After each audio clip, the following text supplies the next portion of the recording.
Let's see here.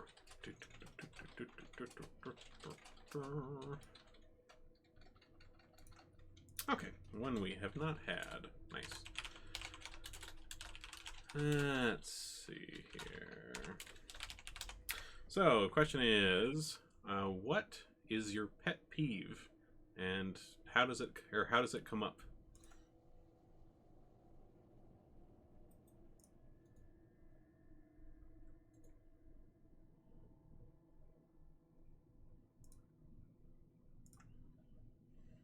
I think everybody knows Toitas. Having people Oh, talk I in think his we're head. very well aware of it.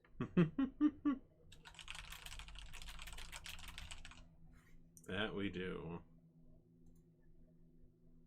Okay, Moog, I don't want to distract you, but I'm gonna need that glamour for 14. Ah.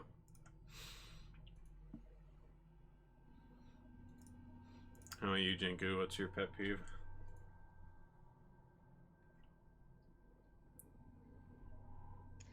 Probably people that are condescending to people all the time. Especially to like people like her who aren't like super smart.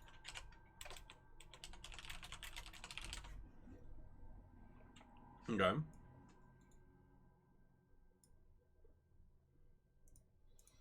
How about Boo?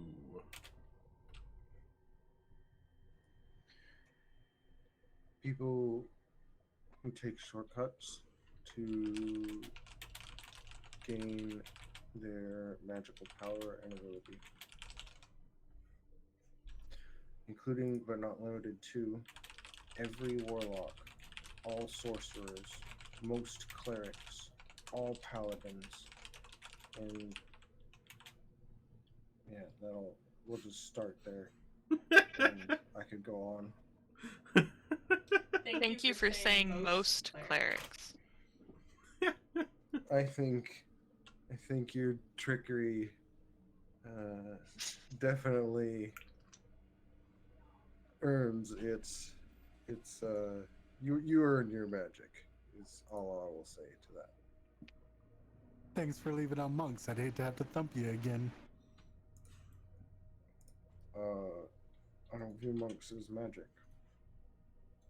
Key is not of the weave. How about you, Zara?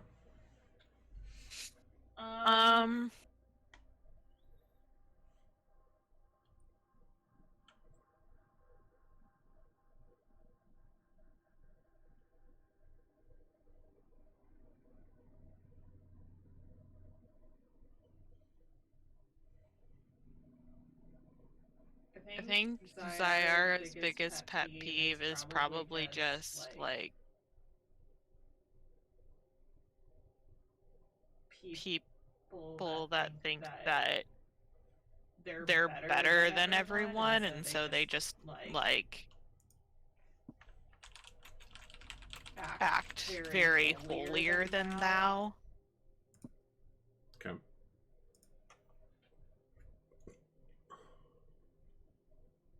Does that include people who know they're better than everyone, though? They'll get back to you on that. Okay, thank you. All right. Well, it's been a minute here, but who wants to give us a little rundown of what y'all got up to last time here? You do. All right. Not me. Yeah, I don't I'm remember sorry. anything, I so remember shit from last time. All right. So, you guys started your little infiltration of the tower that the Zenorim are based out of. Managed to get in without too much difficulty through the front gate, and you guys have been kind of working your way up the interior of the tower as you've been going along. Let me get you this as well. So you had some older blueprints that you had of the tower going in. There are, some additions and changes that had been done to it since those blueprints were recorded. But for the most part, so far, I think you've still been pretty much in the areas that you've had record of. Yeah, it looks like them. Yeah, came in through storage room on the first floor, took out some guards.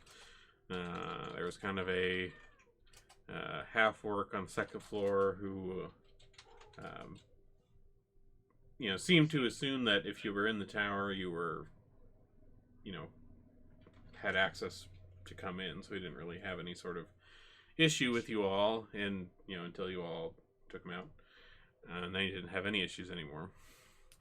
And let's see, he kind of checked out the main tower area. There was kind of a more disused portion, it seems like, an old library, let's see, some gargoyles that you fought, a mimic chest. I found a few various things. There was an invisible staircase that went up to the next floor, which is where you guys currently are. This seemed to be kind of a empty former laboratory, it looks like, of sorts. And the last thing we had, there's another floor up above you guys, and there's an opening going up to that floor, but again, there's not a visible staircase, it seems, but you can kind of hear some chanting coming from up there. And that's pretty much where we left off. Hey, Pixel Dude. Good to see you. I do recognize your name, so welcome back. Well, I'm not the one to lead the way, but if there's noise up there, I suggest we go silence whoever it is, as they deserve to die.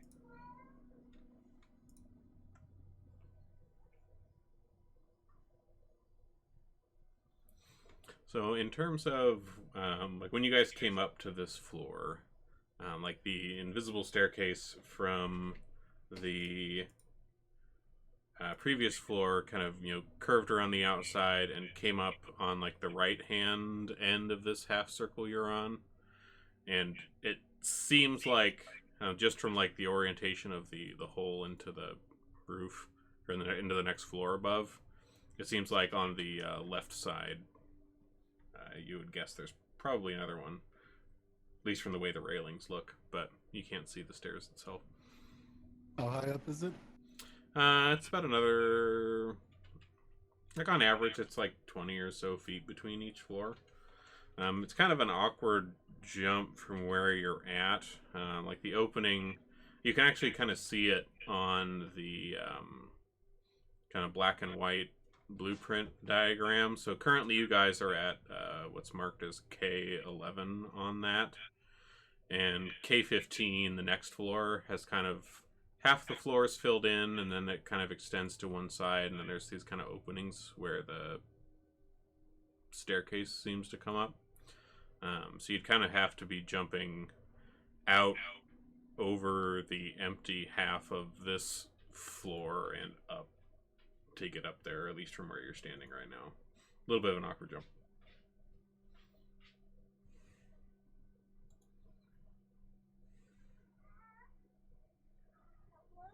I just assume that I can go up the steps and start walking towards that side.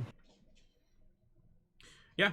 So you kind of head over to the side here, and you kind of tentatively put your foot out to test the ground, and yeah, it seems that there is another set of invisible stone stairs that extend upwards in a similar fashion to the ones you got to this floor with. I'll proceed up until like where my eyes meet the top of the floor, or the bottom of the floor, Okay. and try to like peek over. Sure. Let me get that map here. Let's see. I'll follow him. I can be stealthy if needed. Yeah, go ahead and roll. If you're going to be stealthy, go ahead and roll a stealth check for me there.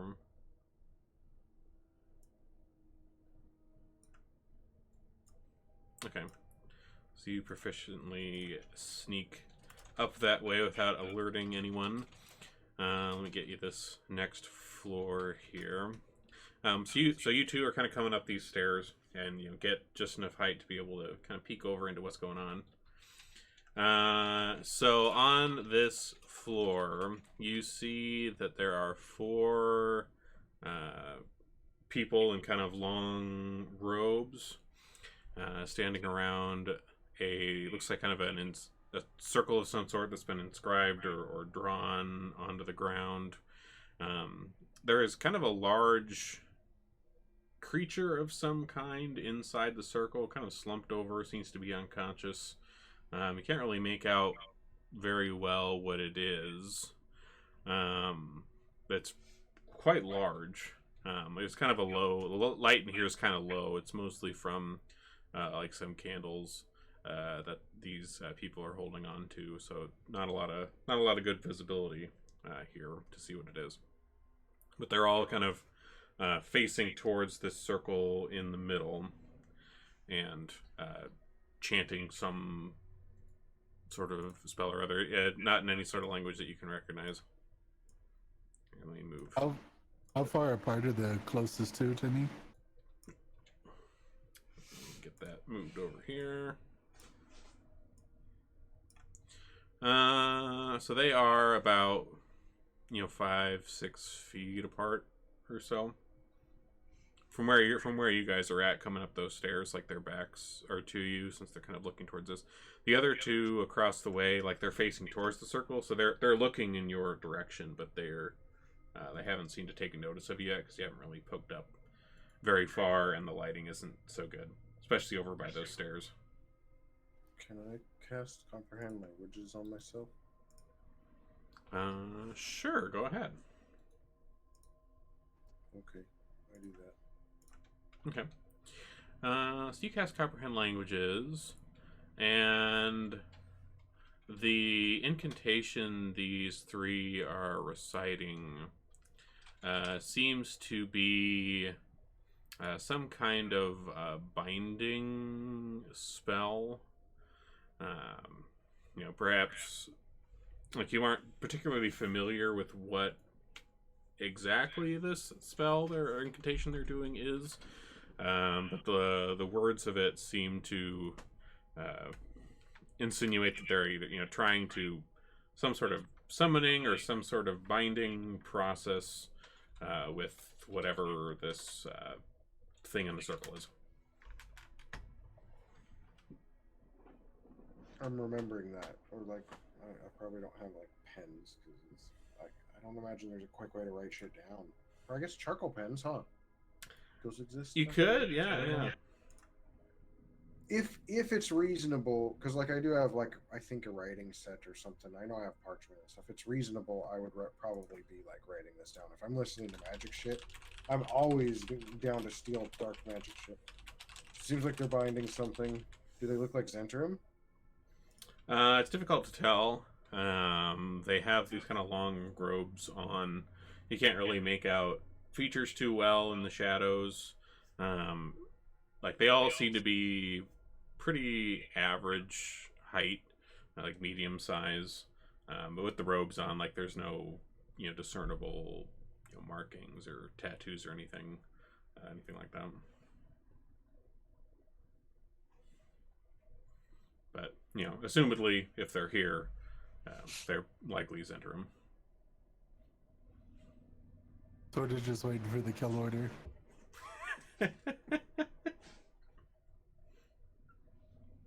A dog waiting to be led off its leash. Is there like, does it seem like they're getting to a close here? I imagine like I would try and like push him out to do his thing when I think it's almost finished. I would assume that's probably the worst time to get interrupted.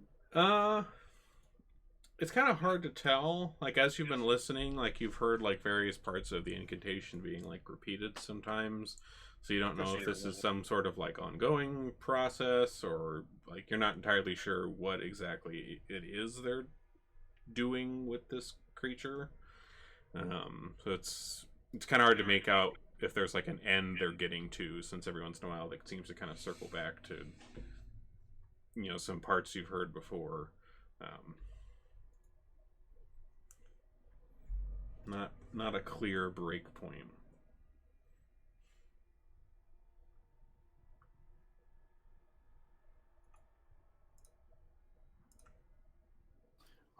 Okay. Is everybody else up here ready? And I think we know what we're up here for. Torto's ready to jump in between them and start punching and kicking. So then I'll like kind of tap, you know, Torta, and I'm sure that's probably all we need. Surprise attack. I jump right in between two of them. All right, let me get these added into the combat tracker here. All right. 1, 2, 3, 4.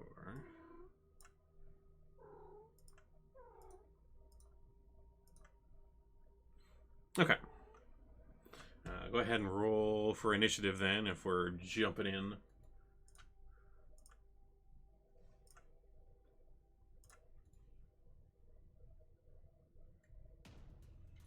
What level is silence, and why don't I have it? I need to get that one soon. All right, what do we got here? I'm gonna assume that rolling really good on my first roll means that I'm gonna roll really bad the rest of the night. No, it's a good precedent to set. You're gonna kick butt. All right, so looks like Torto's the first up in the order. That works out nice. Springing into action. You said you're like landing over between. Oh, here, let me unlock the tokens so you can move around. Hold on. Here we go. Okay. We're gonna start punching and kicking. Oh, there we go. There's the spin. It's on. All right. And I'm gonna be a little methodical. I'm gonna punch and notice if one goes down so I can switch targets. All right.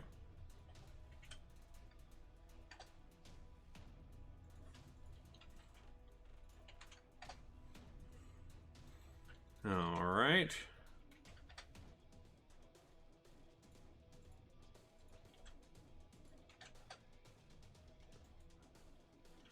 All right. It seems like without too much effort, like you come springing up out of this stairwell here. You're landing next to, what is it, 1? Yeah, number 1 here, unleashing some punches, and they seem to go down without too much difficulty. The other, looks like wizards that are here, they all seem to kind of step back a bit. They don't seem to have anything too much to kind of defend themselves with, like, weapon-wise.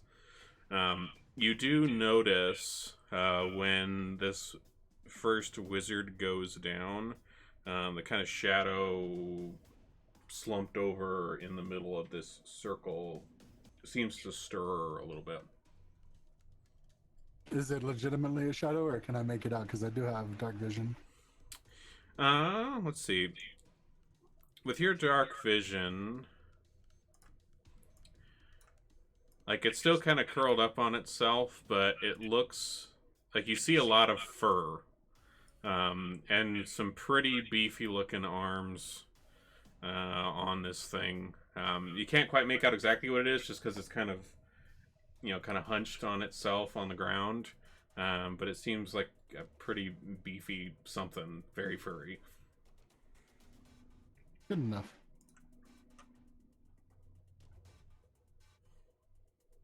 I don't have my arms out, so that's the extent of my punches. Okay.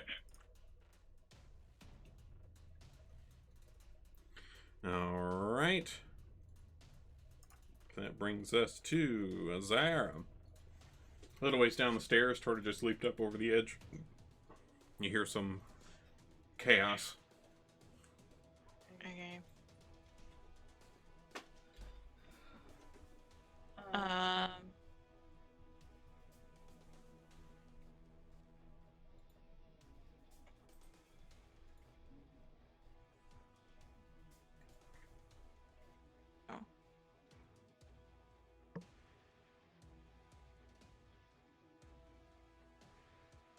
isn't it letting me select? There we go. Oh. Well, gosh, Moog, do your job!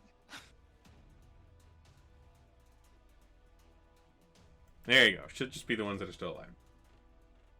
Target that one. And I am going to cast Sacred Flame.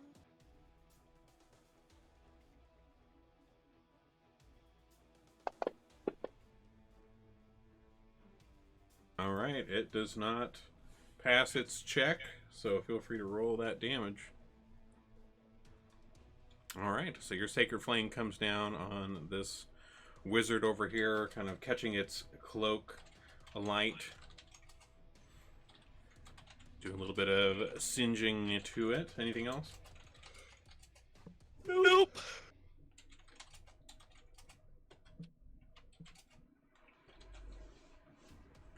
All right. Boo.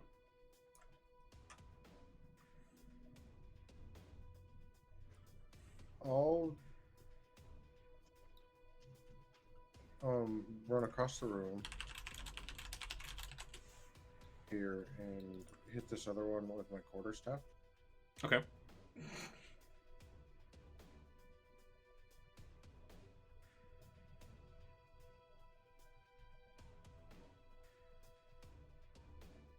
And then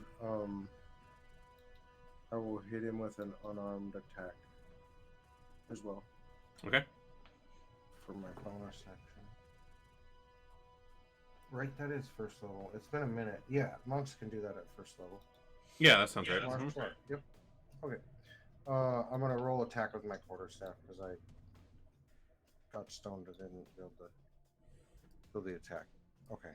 Cool. What's the damage on that, Torda? Sorry, I'll build it this time. I promise. The On the D6 D6. That sounds right. Cool. mine is +8, but I don't know what yours would be. +2, so it's just 8 total on him for the damage. Okay. Well, with that 8 unarmed damage, then, like, you manage to knock him out into the ground. He is gone. Still a little bit of fire going over his body from Zayara, but you managed to kind of take him out with with not too much more effort there. There's just a little flame like burning on his ass. Sure, we'll go with that. Thank you. All right. So that brings us to this other wizard here, standing next to Torda. So he, like Torda, as you see him kind of turning towards you here, you kind of can tell in his eyes he looks a bit. He has kind of a concerned look in his eyes, and he seems to be kind of glancing at the figure in the circle here. But he reaches out with his hands at you since you're kind of right here next to him.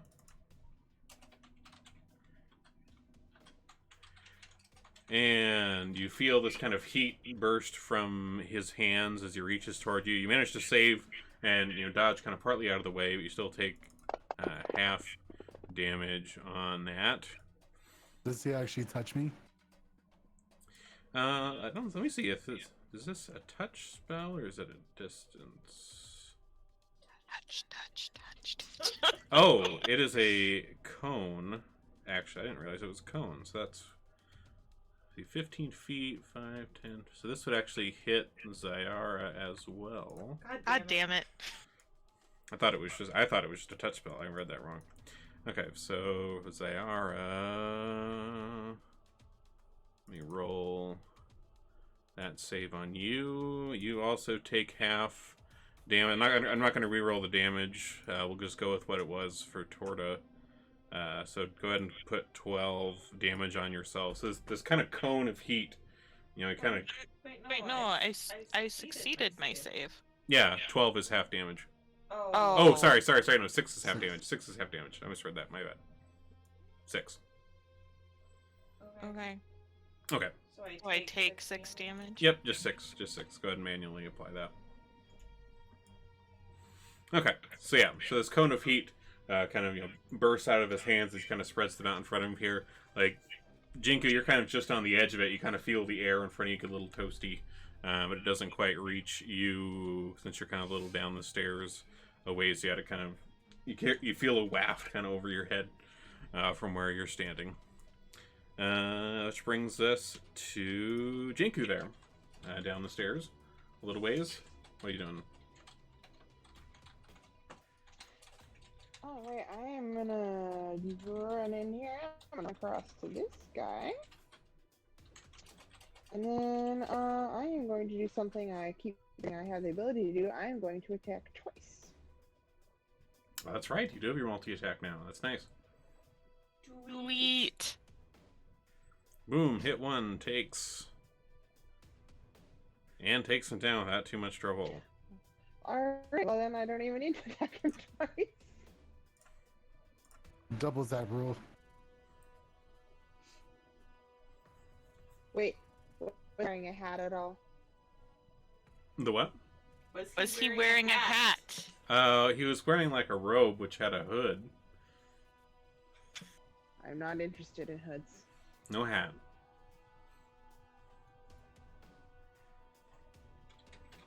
Alright, anything else for you then, Jinku? Nope, that's it. Alright. So, as you guys have been kind of pretty summarily taking out these apprentice wizards without too much difficulty, this kind of hulking, shadowy thing in the circle in the middle of the room has been kind of waking up this entire time. And with 3 of these now gone, whatever incantation they were doing seems to not be holding it super well anymore. And this thing kind of rears up and lets out this lovely roar. Kind of pounds on his chest a bit in kind of an ape-like manner. It almost kind of seems like it's kind of like a large orangutan looking thing, really, in terms of its kind of general body shape, but it's about I think it's like 8 or 9 feet tall, so it's pretty hefty. So he kind of pounds on his chest, lets out this roar, and he tries bashing. Like he kind of starts running towards the nearest person, Boo. And seems to kind of bash into the edge of this circle. It doesn't seem to be able to leave this circle. And you can see, like, Boo, you see him charging at you, kind of wondering if you're gonna, be alive much longer. And he, smashes into whatever, some sort of barrier around the edge of the circle that it's in. And, you can kind of see the saliva kind of drooling out of its mouth here. It kind of lets out another roar, pounds on, whatever's confining it here. And let's see here. Is there a save?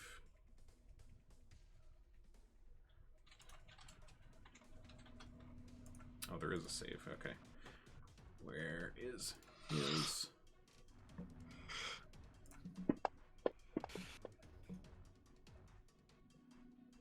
Okay. For now, at least, it still seems to be in the circle. Mix. Oh, yeah, because who wants to control Mix for the moment?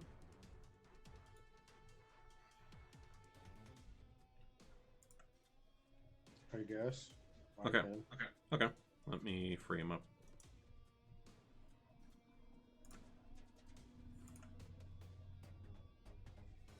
Okay, there you go. Should be able to take control there now.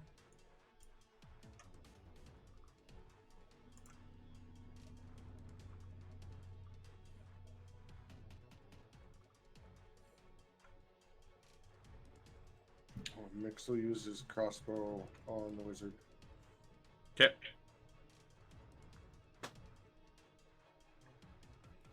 He also, as he fires, he says, "Boo, you're the greatest wizard of all time."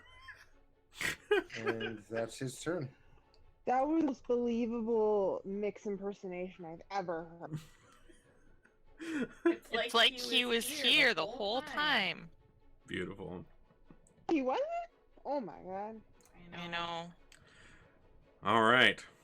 That brings us to the top of round 2.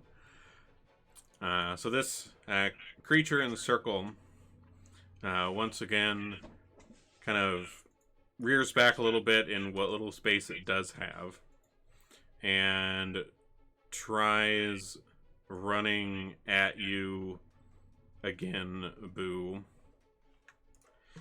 And as it reaches the edge of its circle here,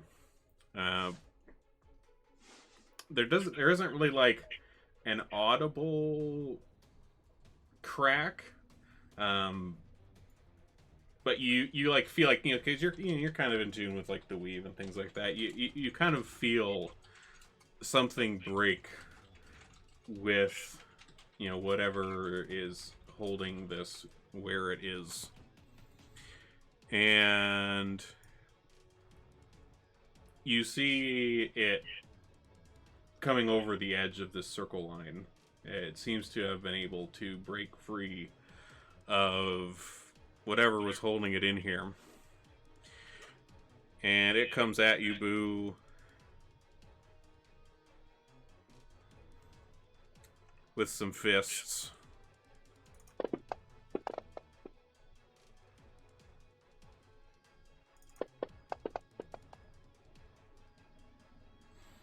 Oof. Twice. Extra That one, when that one hits me, that Yeah. second one, Yeah. I'll have my shield up. Okay. And does that reduce like an X amount of damage? What does that do? No, it gives me a +2 to my AC, which will put it at a 16 on that one.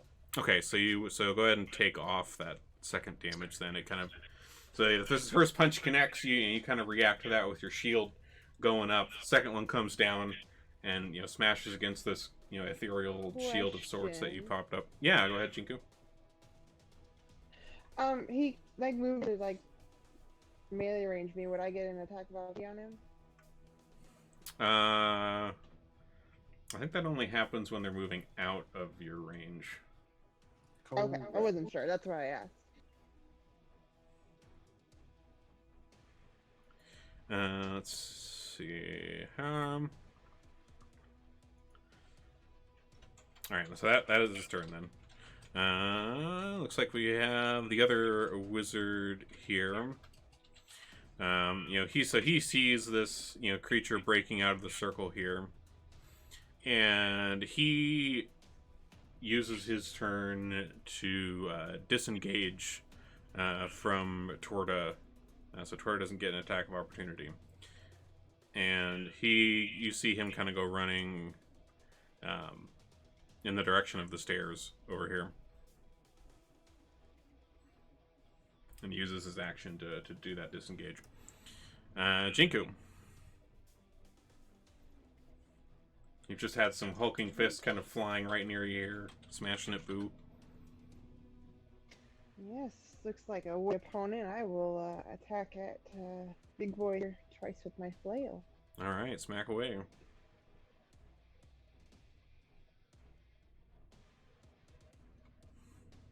Nice.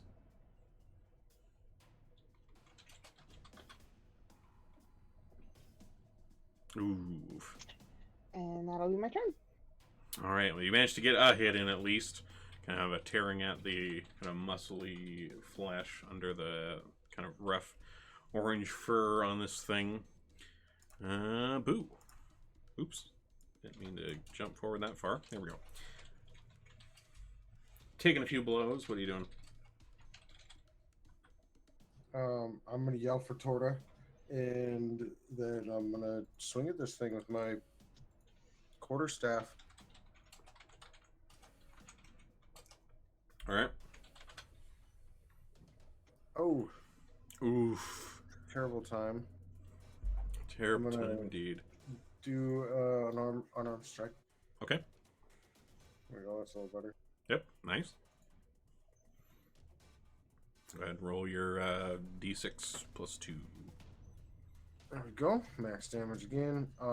Sorry, I don't know why it said it was for Mix's sheet, but That's fine. That's fine. That's fine. I'll get it manually applied here. So 14. Okay. and then Boo like puts his staff in the ground and like stares this thing down. All right. Torta. Torto's really excited. He's like bristling, pumping, pops out the frog arms of doom. All He's right. gonna unleash 5 brutal strikes. All right. Smack away. Ooh, right out the gate with a critical hit. Very nice. That's what we like to see. Terrible damage. Yeah, oof. Hit number 2. Ooh. Oh, and a miss. And a hit. And a hit, and a miss, and a hit, and a miss. Damn. Oh, and a 1. jinxed it. And on a 1. You jinxed it. Oof. Well, you got some decent hits in there at least. And this thing kind of lets out a roar as you're kind of pounding into its backside here. And anything else aside from your reign of terror here, Torta? Nope. Torto's happy. All right. What do you got Mix doing? Mix will use vicious mockery on the Barlgra, and he will say, "You'll never be as smart as my hero, Boo." And cast this on him. It's just uncanny. All right, the Barlgur understands the truth of these words and cannot withstand their attack, and takes a little psychic damage from this. It's my turn. Fantastic. All right, Zara. Oh, jeez. Thyara is going to cast Guiding Bolt on the Bulgura. Okay.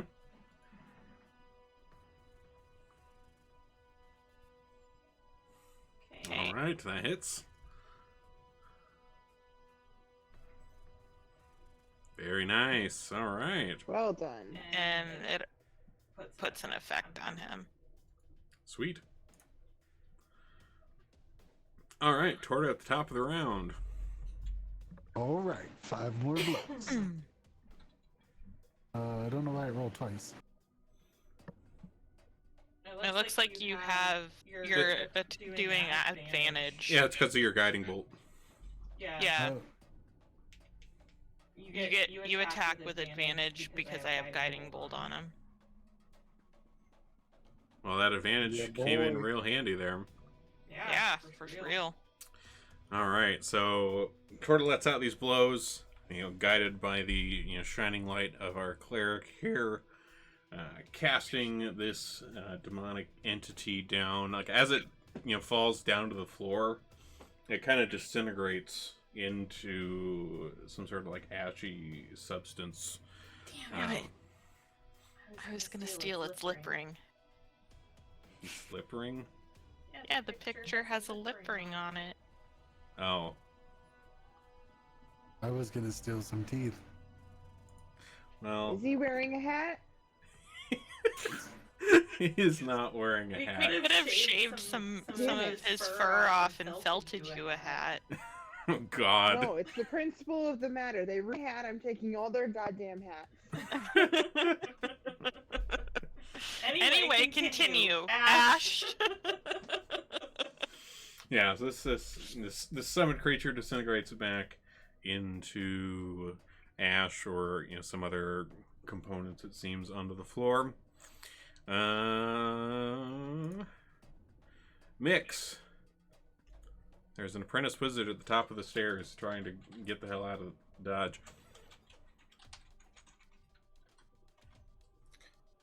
Mix will run at his speed towards him. And as he gets close, he will say, "You can run as fast as you can, but you will never run as fast as my protector and hero, Boo." And then he will use vicious mockery on it. Fucking Christ. Ooh. And a failure on that. Which does manage to do some good vicious mockery damage, but not quite enough to take him down. The apprentice wizard here tries to kind of push past Mix here, and trying to get past him here, he casts Firebolt, and unfortunately misses. Doesn't make too much progress. Jinku.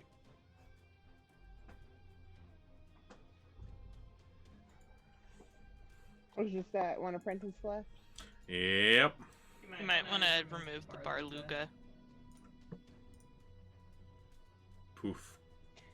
Alright, well, I'll run on over and I'll smash. If the first one doesn't kill him, then I'll hit him twice. Alright. Oh shit, I hit Mix. Well, we'll say it hit the wizard, because that would have hit anyways, and that does do enough damage to take him down. Alright. Skadoosh. There you go. Alright. And, all is quiet again here in this room. You just have this kind of dim light of these fallen candles on the ground.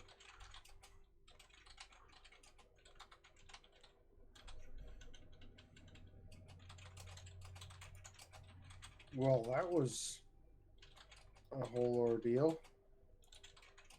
Thank you, Mix. That was very nice of you. Those things touched me. No problem, Boo. Anytime.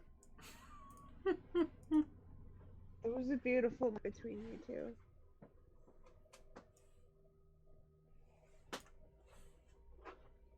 Tortoise, should we go up to another floor and kill some more of these child kidnappers?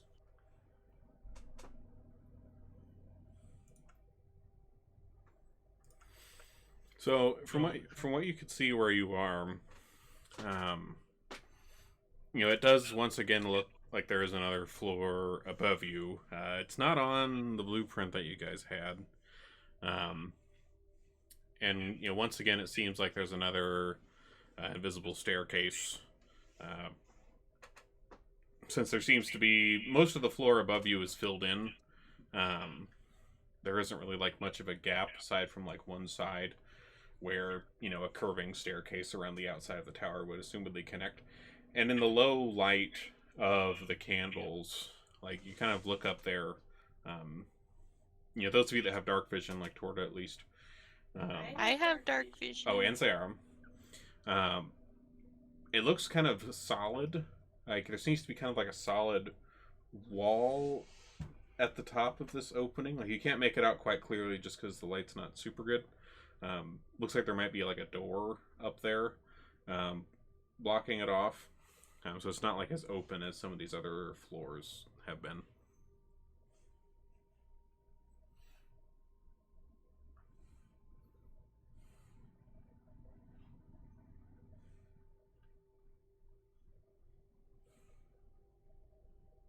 Well, we can try the door. Okay.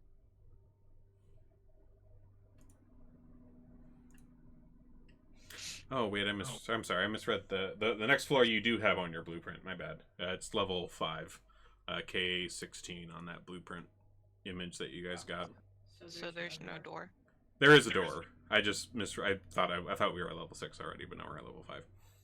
Okay. So let me get you that one. Hold on. Level 5.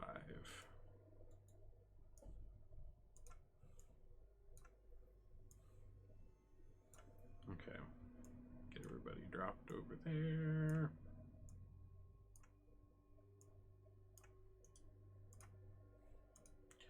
Boom. Beautiful.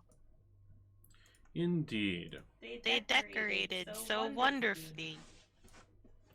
So yeah, you guys make your way up another one of these, invisible staircases that seem to be pretty commonplace in this tower for some reason. And come up to the door at the top. It looks to be a pretty simple wooden door, nothing too complicated about it. Try to open it. Can I listen at the door first to see if I can hear anything? Sure. Go ahead and roll perception then.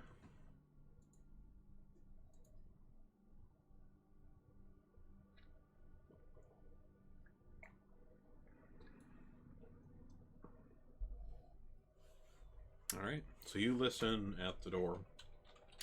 There doesn't seem to be any sound in particular from the other side of the door. All seems quiet on the front. Okay, so I tell them that it doesn't sound like there's anyone directly on the other side, so we should be able to proceed slowly.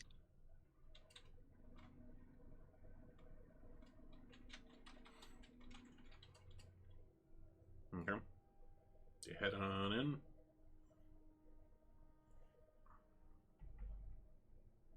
Why wouldn't we? Fair point. Fair point. So the door is unlocked. There doesn't seem to be anything. There doesn't seem to be anything holding it shut.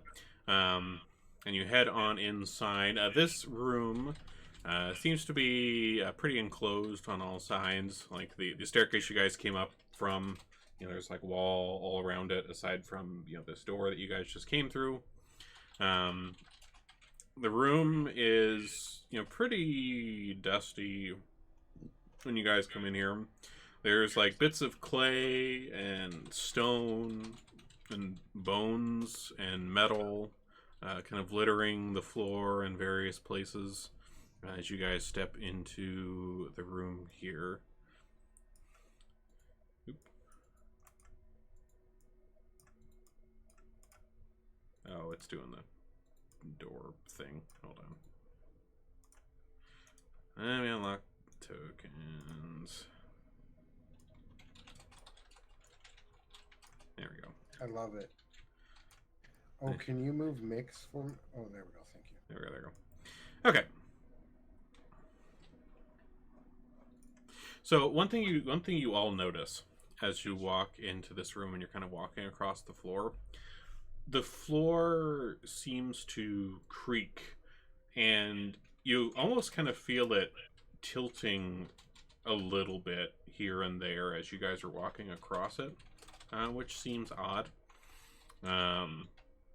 Other than whatever's on with the floor, you mostly just see these various bits and pieces of stuff, metal, bone, wood, other things, a table. There you also notice that there is a wooden staircase on the southern side of the room that seems to climb to the next floor. It's partially collapsed. It doesn't seem to be in the best of condition. Still, potentially passable with little effort. And, at least this one's visible, so, Mix won't be scared. But not the best of conditions. You also notice on opposite sides of the room, like one on the northeast side and one on the southwest side, you see some levers kind of sticking out from the wall. One on the southwest wall, one on the northeast wall.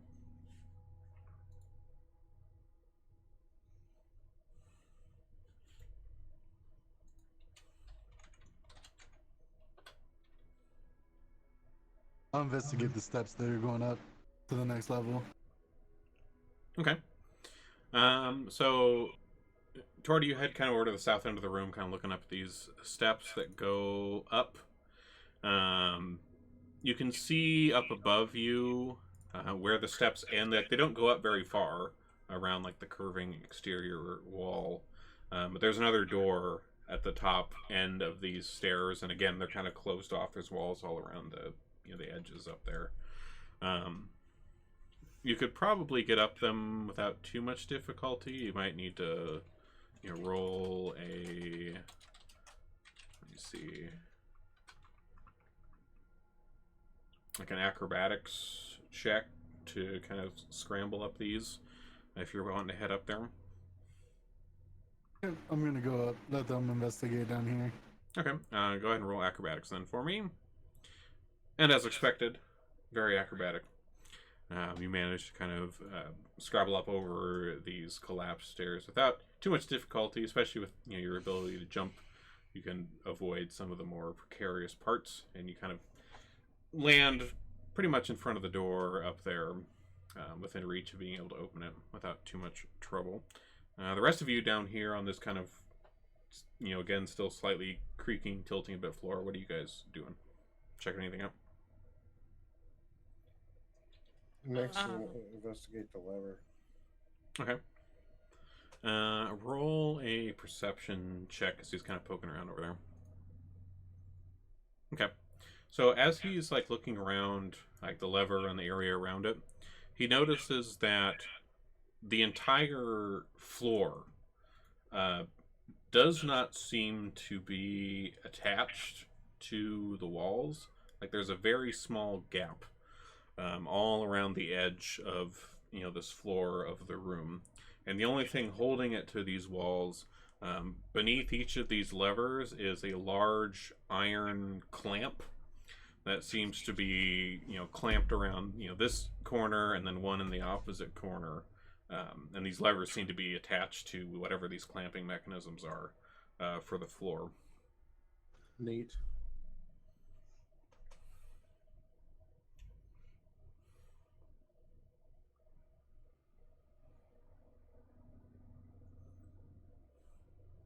Go ahead, Riz. I interrupted you. You were saying something. I'm sorry. Oh, no, you're fine. I was just gonna say that Zyara was gonna look around the room.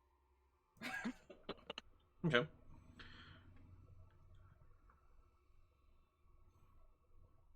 And so, Zyara, you kind of keep poking around the room here, and again, there's the clamp on the northeast side of the room, opposite to the one that Mix is looking at.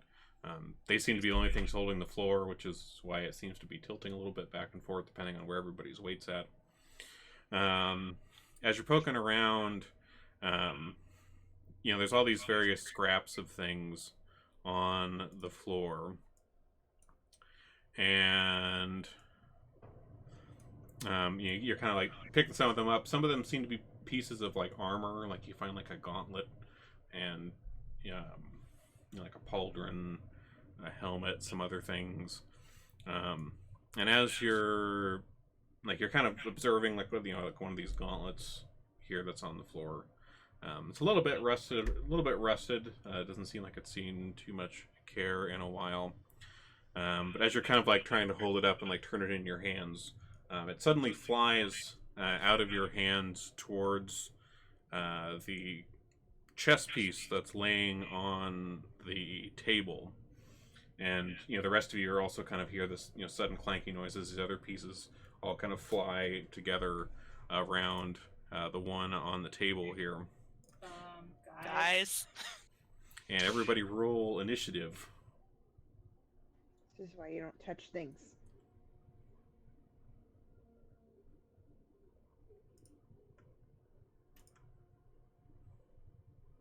I have shitty initiative rolls tonight. Hey, initiative, still a good initiative roll for Zara, it looks like, so that's still holding up. See, you're doing good, Zyara. It wasn't that one and done. All right, Zara. Well, you are first up in the order this time. You were the first to kind of notice things starting to go off, so that works out. Let me get them on the board. Sorry. There you go. Okay.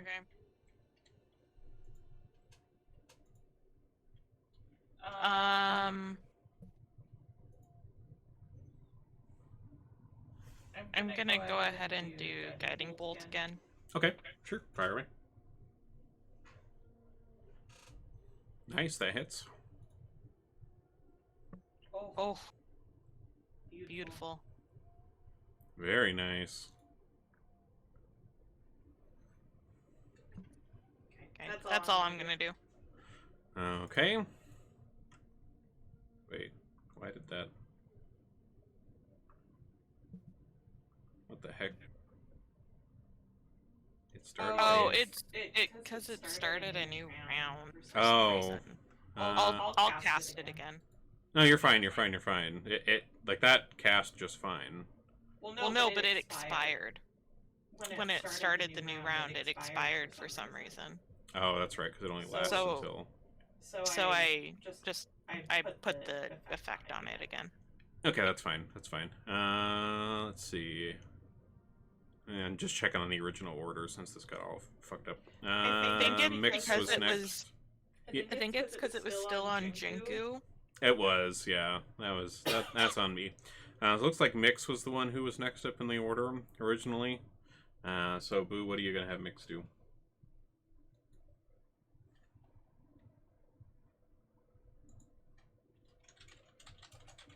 You may be magical armor, but you'll never be as magical as my hero Boo.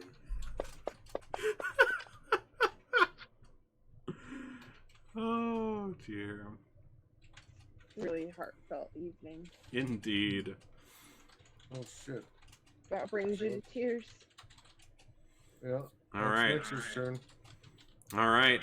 Let's see. Next up in the original order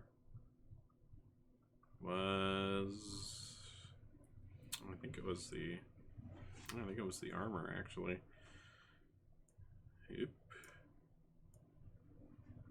Put it on that so I can actually do what it's doing. Okay. So the armor here kind of moves towards Zyara. And you can kind of see it, like like the various armor pieces, like they seem to be held together by some sort of ethereal force. There's no body in this thing, and you can see like both of the gauntlets of it kind of raise up, kind of loosely, and come slamming down at you, Zyara. Rude. Dealing 4 damage. Which brings us to, let's see, who was next originally? Boo was next originally.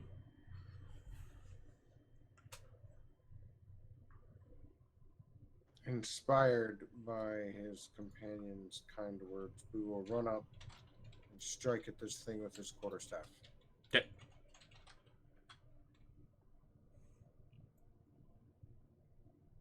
Hell yeah, I will. Whew. Very nice. All right. Followed by an unarmed strike that misses. That's my turn. All right.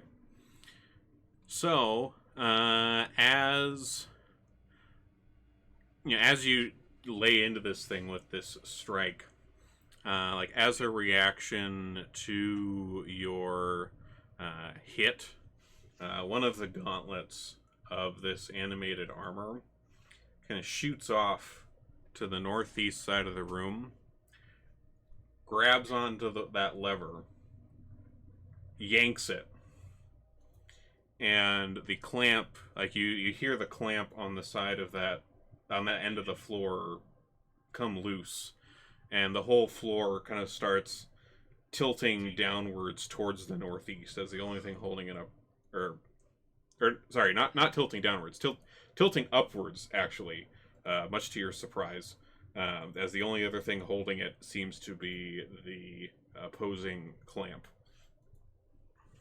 And like the various crap on the floor, the table, all kind of starts sliding a little bit towards the southwest and kind of mixes direction. Which brings us to, let's see who's next originally. Torda. So you're up these collapsed stairs, standing in front of the door. You kind of heard this commotion downstairs, your compatriots fighting things, and then you kind of hear this grating noise and the sound of all the various bits and bobs in the room below starting to scrape and scoot across the floor. What are you doing? You know, the frog demon with 10 arms has to come to the rescue. He'll make his way back across the collapsed steps and come down. All right. So if you come down those, you're going to be, let me move where you would be. So you'd be like here if you came down those steps. That's 40 feet. 40 feet. If you're coming down the steps 40 feet, it's 5, 10, 20. So it'd be like 30 feet to the bottom of the steps, so you still have like 10 feet of movement, I'd say. From so that. I could come up behind him? You could, yeah. There's enough room for either. The arms last 10 minutes, so we're going to unleash the 5 hits again. Alrighty.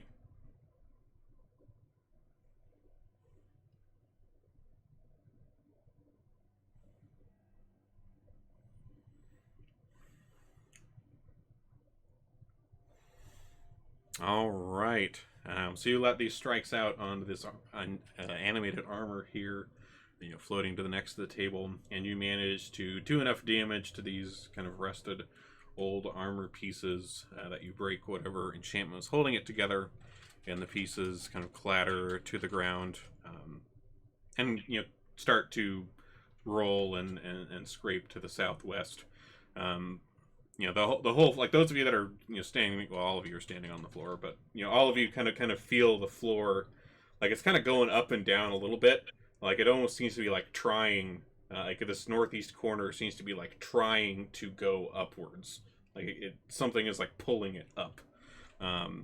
Mix, especially down in the southwest corner, like you can hear the this last clamp in the corner here straining. You can hear the metal kind of starting to screech against itself. Who knows how long that's been there. You're not sure how much longer that will hold this floor from where it wants to go. Does it look like if I make it to the lever that I can re-engage the clamp, or is it... With like the clamp and the lever on that side are kind of out of view at this point. Because like the clamp was holding the floor down, the clamp got released, that side of the floor has gone up, and so you'd have to like squeeze through like a couple of inch gap that is fluctuating because the floor is kind of somehow trying to go upwards against gravity, against all odds, to get down to where that would be. But even if you like flip that lever, the clamp would have nothing to clamp onto because the floor is above it. So I mean, I'm saying if I walk up to it, my weight's not going to tip it down? You could try that. Yeah, I'll slowly approach the clamp, or the lever, since that's the only thing that I would know where it's at. Okay. And just slow, like inching out.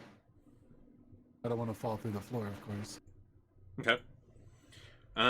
So you're heading up to that northeast corner, and you're trying to see if you can weigh this down at all.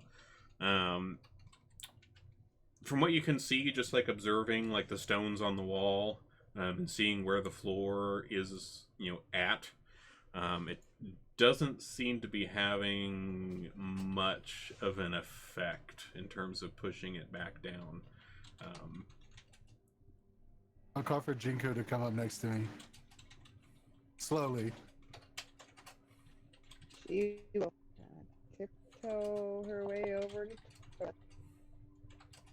Okay. Jinku, you're kind of over in this corner as well.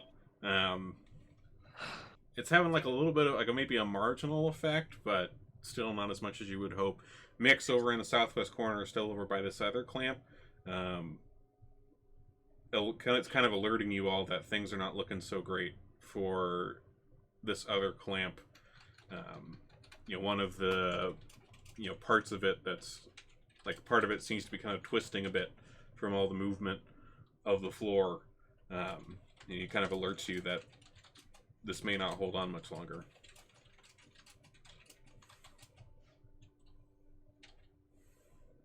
I'll call for Boo and Zyra to come up real quick. See if we can get it back down.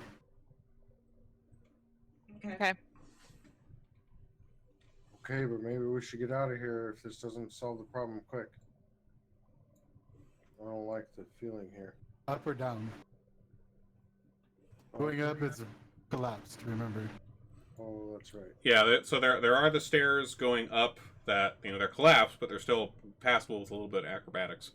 And Torta, like you would have seen, there's a door up there to something. And that next floor, that is one you do not have on the blueprint. That was an additional floor that was observed when you guys were taking notes from the outside. So you're not sure what's up there. So consensus would be go up. We need to keep exploring the tower. Yep. Alright, so if this doesn't work, we will jet for the steps. Going up. All right. So you all, you're all standing on this edge, or it's not standing on the edge, standing on that side of the floor. Everything that's in here has all kind of, scooted down to that other corner by this point. And it's a little difficult for you all to, stand up, stay standing up and keep your balance. You're kind of holding on to each other, trying to weigh this floor down a bit. And it does not seem to be enough. It does not seem to be getting this floor near where it needs to be for that clamp. And you see down on the other end of the room, Mix seems to be moving towards those stairs, and he's kind of shouting an alarm at the rest of you that other clamp's about to go. Make haste. Yeah, Boo will run. Yeah. Okay. Yep. All right. So how high up is the ceiling? Is it still 20 feet? yeah, it's still a pretty standard, 20 feet or so up. The stairs, they're all kind of along, the the side here. They're just not very secure. Some of them are broken. Some of them don't look like they have the support they should have. But if you're all going to try to dash up these stairs, we're going to need acrobatics checks from everybody. The stairs, are they open or is it behind a wall? The wall is at the top. So the top end of the stairs, next floor, there's another door. So no banisters on the stairs, or how are they coming out of the wall? Say that again, Raki. How are the steps attached? They're coming out of the wall to what? Is there a wall that leads up from the floor we're on to the top? Or is it a banister? Some of the stairs have supports at a diagonal angle back to the wall below. Some of those diagonal supports are broken, which is kind of leading the stairs to be somewhat precarious. Boo, you want me to grab you and we'll just jump up? Can I just run along the wall? That's it. You can. You got the spider stuff, so you can. Yeah. Okay, I'll do that. I'm over here what? No. I forget you have the spider stuff, man. I'm not the magic dude. I'm just gonna jump for the steps. Once everybody else gets closer to the steps, so I'm not putting that type of force on the floor to mess them up, I'm gonna try to jump up. Okay. So go ahead and roll your acrobatics then, Tordum. Boo, if you're kind of scrabbling around on the wall, I don't think you'd have an acrobatic check in that case because you're not really going over the stairs. You're just taking the wall, taking the easy road. In your case, so Mix and Torta and Boo with your Spider-Man powers, you all get up the stairs. Jinku and Zyara, both of you kind of trip and aren't really making it up the stairs very well and kind of fall back down to the floor. And that other clamp breaks loose, and the entire floor shoots upwards and smashes into the floor above. Oh. Dealing... go ahead and roll a dexterity saving throw, Zayara and Jinku, as that happens.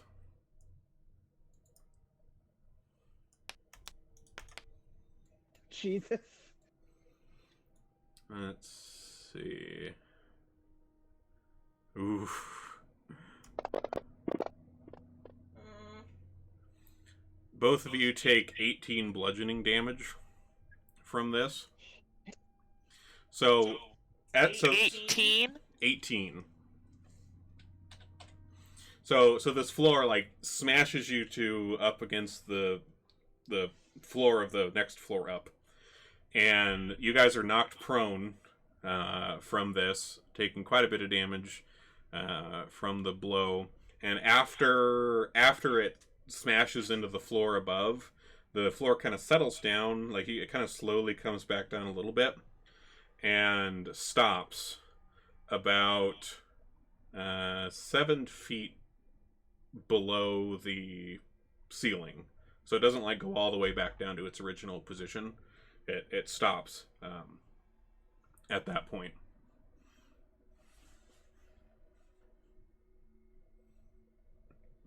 So from where the floor is right now, are we able to easily get to the stairs because they're no longer broken at that point? You like the stairs that were above that point, like everybody else was up there. You are able to, like once you kind of pick yourself up off the ground and maybe kind of crawl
here.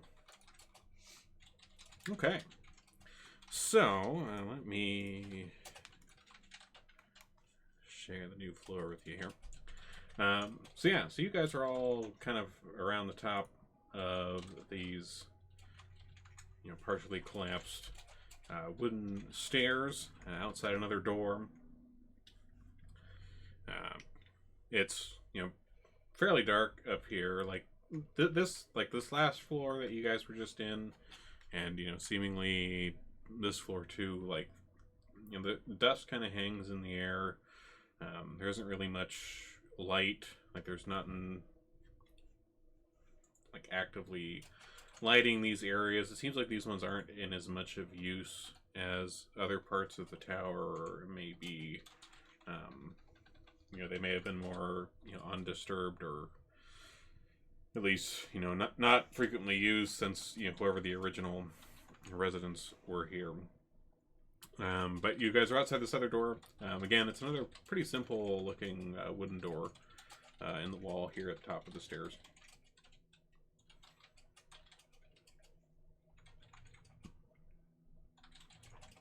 Well,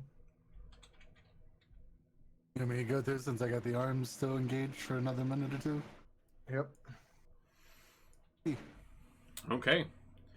So the door, again, it's unlocked. Without any issue, that comes right open. And beyond the door, there is a kind of narrow hallway that curves around the exterior of, or curves around the tower here on the outside edge. Unlit. There's no like active lamps or things going on in here. No windows. And it's quite full of cobwebs.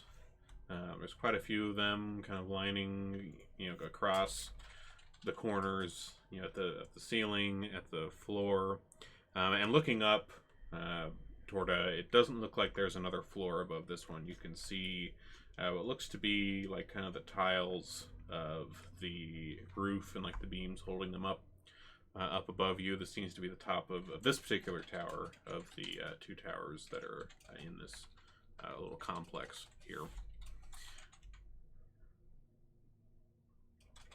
You check around in this hall at all, or just kind of proceed forward? Proceed forward. All right. So you head around the corner here, out of view of the dorm, and you find yourself like you can see there's another wall up ahead. And you also see a fairly tall, kind of humanoid figure standing directly in front of that wall.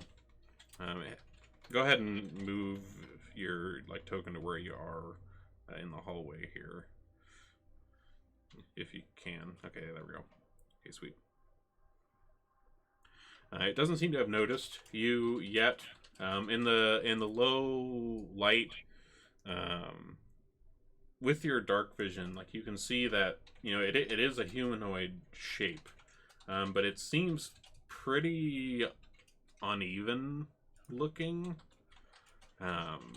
Definitely not like a kind of natural person, and it's it's a little bit taller than you would expect. It's currently 5, 10, it's like 15 feet away from you right now. We're gonna move up to do a sneak attack on him. All right. So, how are you going about with this sneak attack you're wanting to do? Crouching low to the ground, like frog form. Moving forward down almost on all fours. Okay.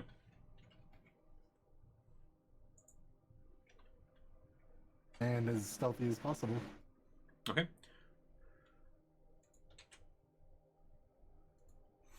All right. So you kind of sneak yourself across the floor as low to the ground as you possibly can, Let me roll against your stealth here.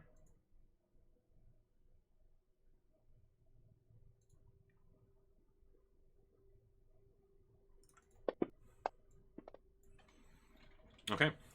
So you managed to get up to it, low to the ground here. Like, and now that you're kind of up close to it, this whole thing looks to be kind of stitched and sewn together various assorted body parts.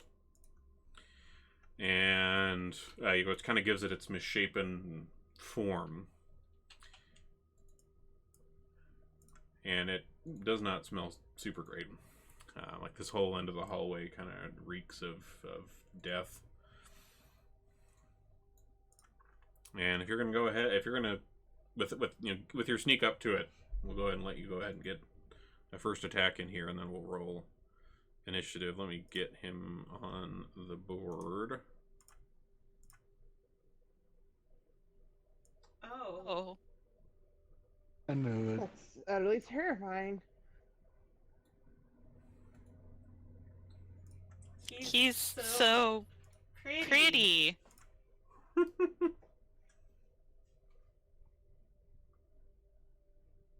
All right, I'm gonna pop up with the frog arms of doom, and we're gonna go to town. All right, go to town.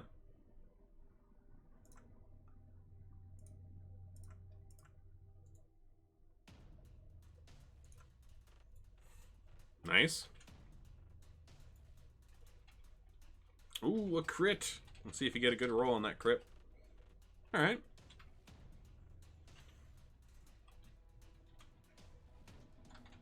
Nice. Doing good so far.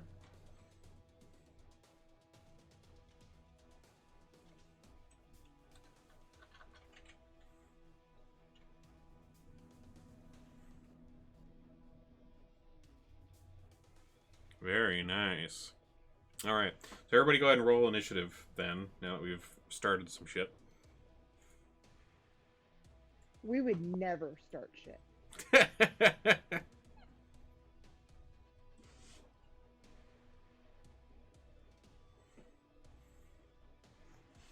All right. So, let's see here.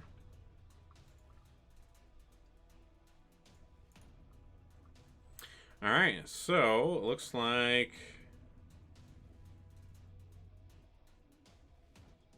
well, it looks like Torta, you're up at the top of the order with your roll there. All right, we're gonna go continue the flesh pounding. Raising?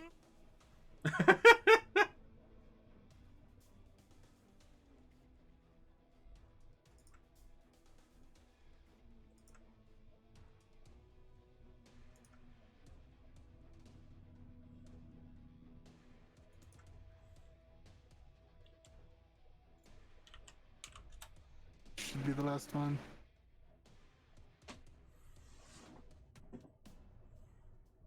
All right. Well, damn. Nice.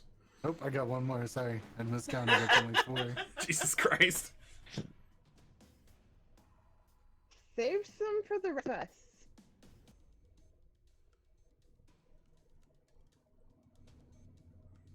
All right, that's the last punch. All right. So that takes us to then Boo. So Torta has kind of disappeared around the corner in this hallway, and you hear those telltale thudding sounds of Torta getting into some trouble. Thudding squelches of frog fists on rotting flesh. I'll move up and Oh. hit it Just with my to quarterstaff. give you some imagery. Could have done without the imagery. And then unarmed strike. Okay.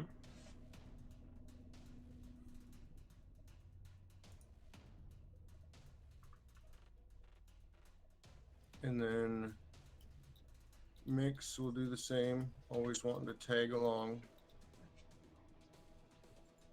I can't see him anymore because Oh, Boo here. moved. There. Okay. He'll do vicious mockery. Okay.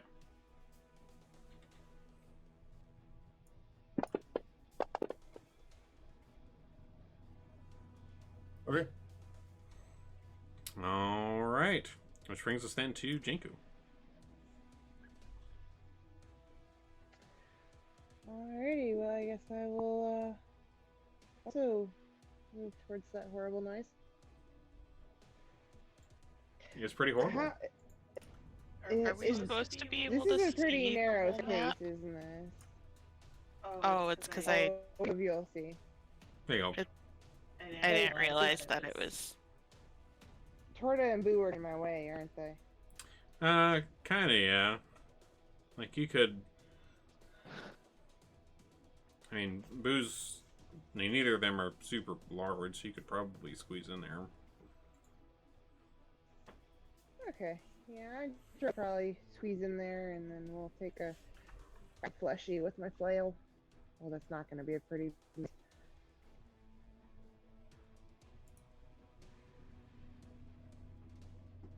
Technically, if Boo is of similar size to a halfling, he can occupy the same square as you during a fight. Oh, wonderful. I'm gonna do my second attack. Nice, nice. And that'll be my turn. Alright. So... with all the smacking that you guys have done to this here...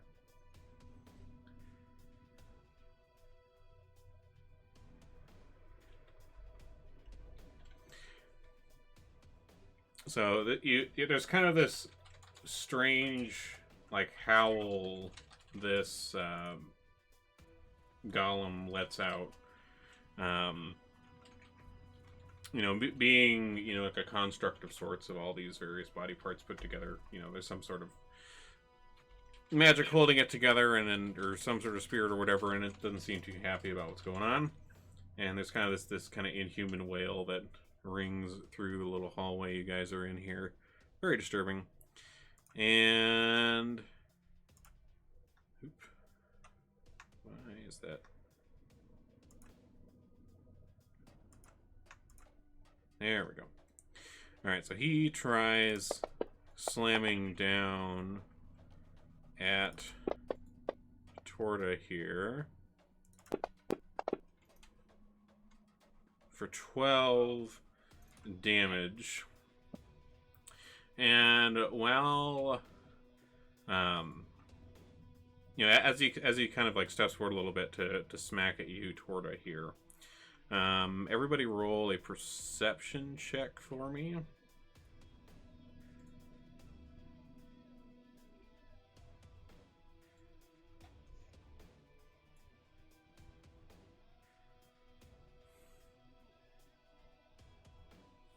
Why didn't that hit? That was actually a good roll.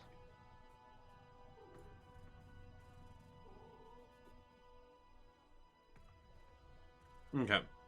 All of you hear a very kind of slight click noise as this golem is going after Torta here, followed by kind of a low hiss. And everybody roll a Constitution saving throw.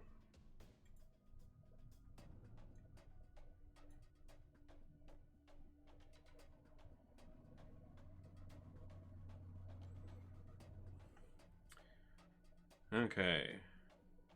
So, Boo, Mix, and Jinku, you all take 10 poison damage as some sort of gas seems to begin seeping into this room here.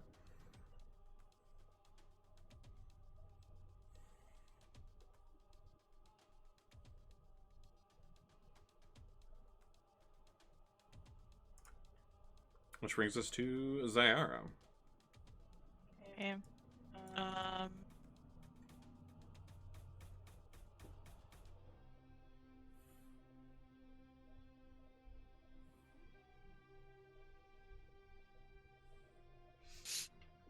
I'm going to do Sacred Flame on the Flesh Golem. Okay. Yeah, that's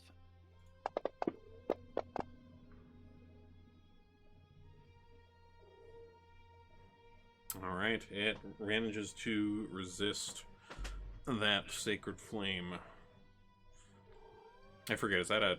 That's a cantrip, right? That doesn't... Yeah. It doesn't do anything then, okay.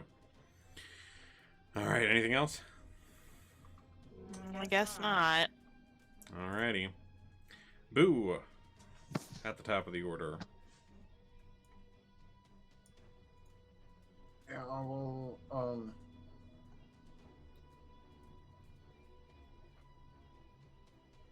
okay.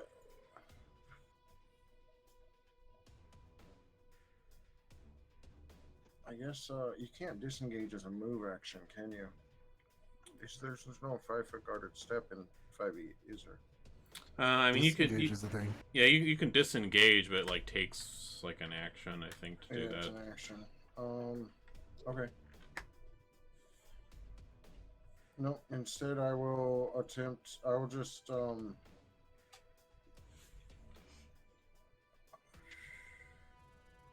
fuck it, I'll point blank magic missile him. Alright, do it.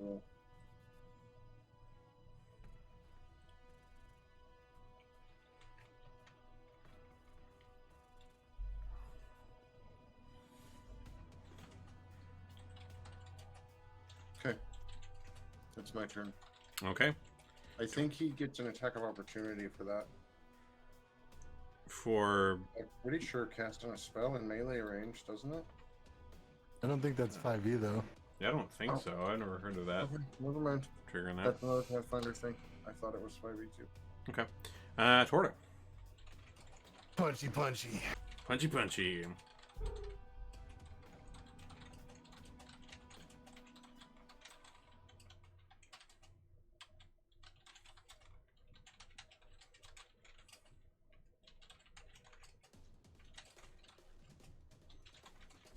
All right. Those punchies, they do some serious shit. So as you kind of lay into this, this final punch on this thing, again,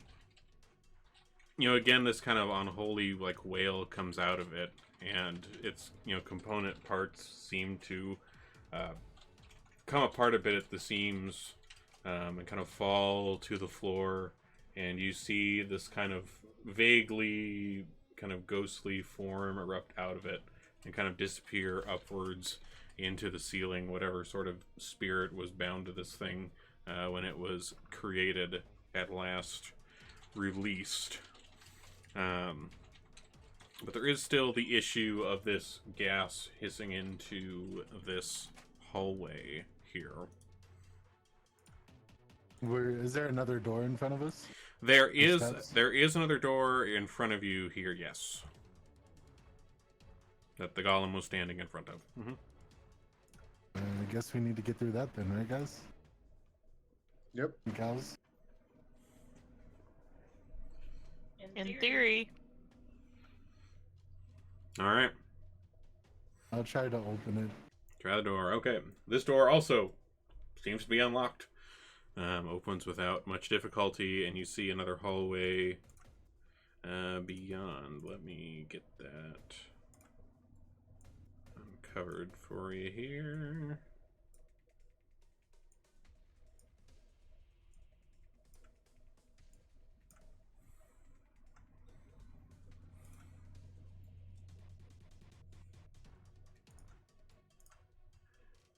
Okay. I assume you all kind of file in over there. Yeah. Is the poison in this room also, or is it just the previous hallway? You don't hear any hissing going on in this room. I'll make sure to pull the door shut when everybody's through.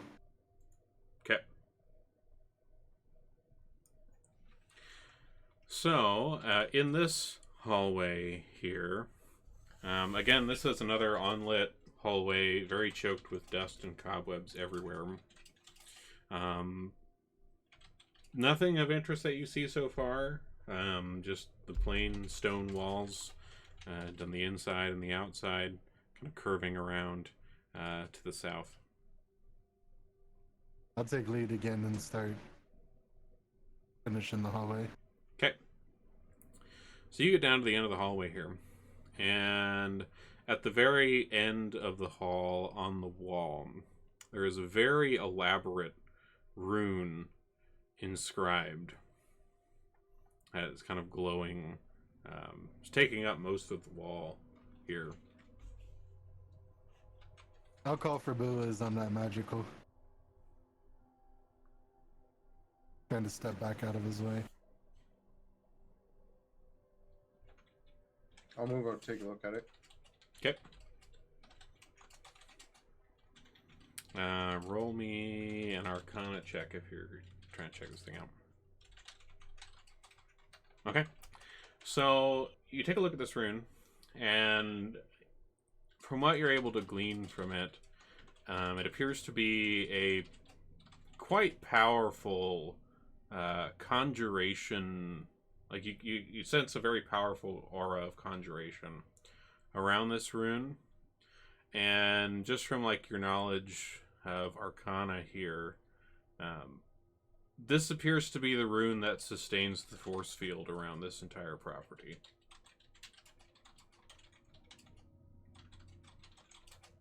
I'll tell him that.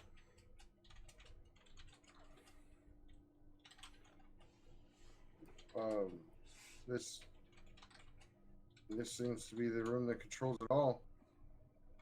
Do you guys want to try and see? Hey, let's just, and I'll kind of open the door and see what's in there. Well, there's not a door. Like There's not a door. Yeah, this is like literally just the back wall of the hall. Rune. Okay. I got you on my headphones here, and I thought you were saying room. I get what you're saying. This rune controls it. Can we desecrate it? Yeah, you can certainly try. Do you have any sort of spells or anything for getting rid of magic? Yeah, is it inlaid or is it just like what is it? Stone or it's inscribed into the wall. So like carved? Yeah. So, as Boo's looking at it, I'll take that, the signet stone that we got from outside. The amulet, that got us in, and touch it to the wall.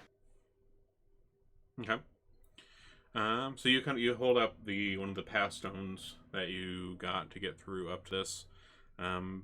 Does not seem to have any effect on the rune. I mean, if anything, it's the same sort of magic associated with it, since it helps pass through it. So it just seems to be inert in response to that. Well, that's my attempt, guys. Good luck.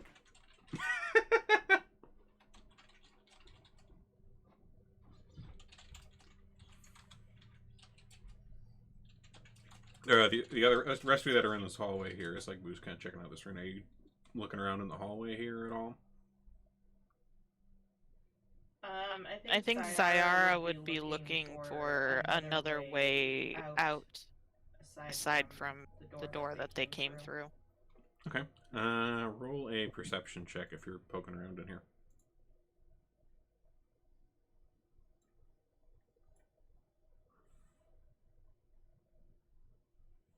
Okay. With that, you don't notice anything in particular aside from the door that you came in through.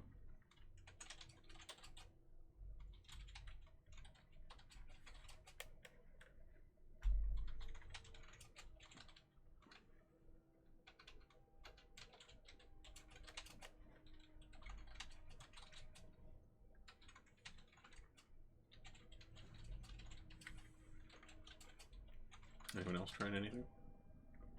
I'm watching Boo to make sure nothing pops out of the wall. Yeah, Boo's trying to think here, and he's not Is the walls stone? Yep. Same sort of stone as everything else that this tower's been constructed out of, yeah. Well, I mean, I'd like to destroy this, but I don't really have magic that I think is going to be powerful enough to destroy stone.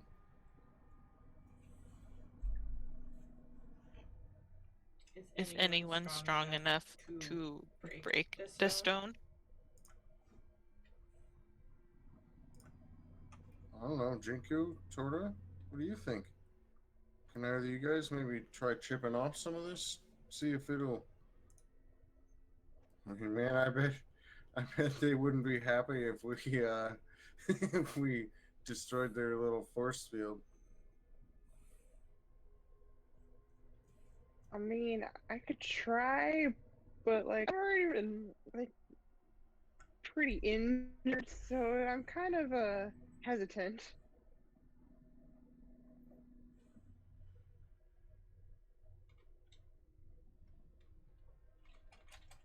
I'm sure you all have taken some beatings getting up here.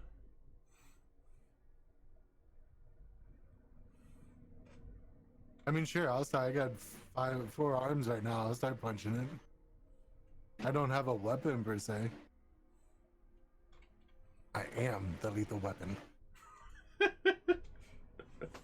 I am business.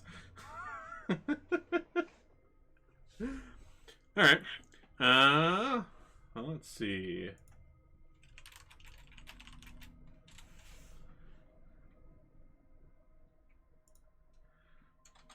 Well, let's see. If you're going to attack the wall, you need to look up what that would be.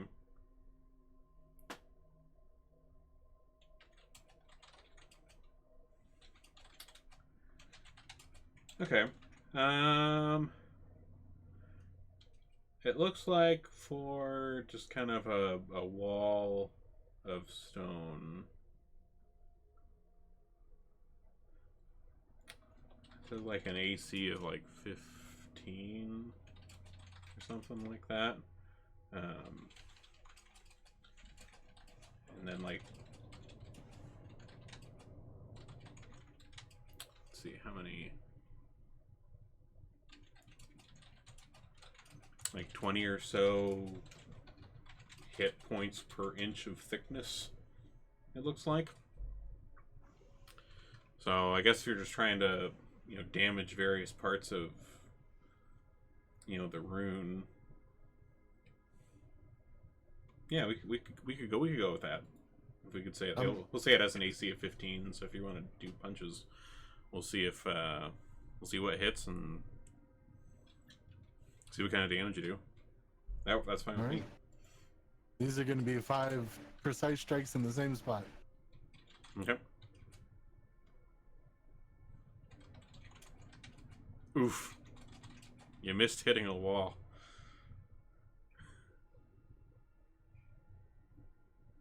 Okay. Alright, there's one hit.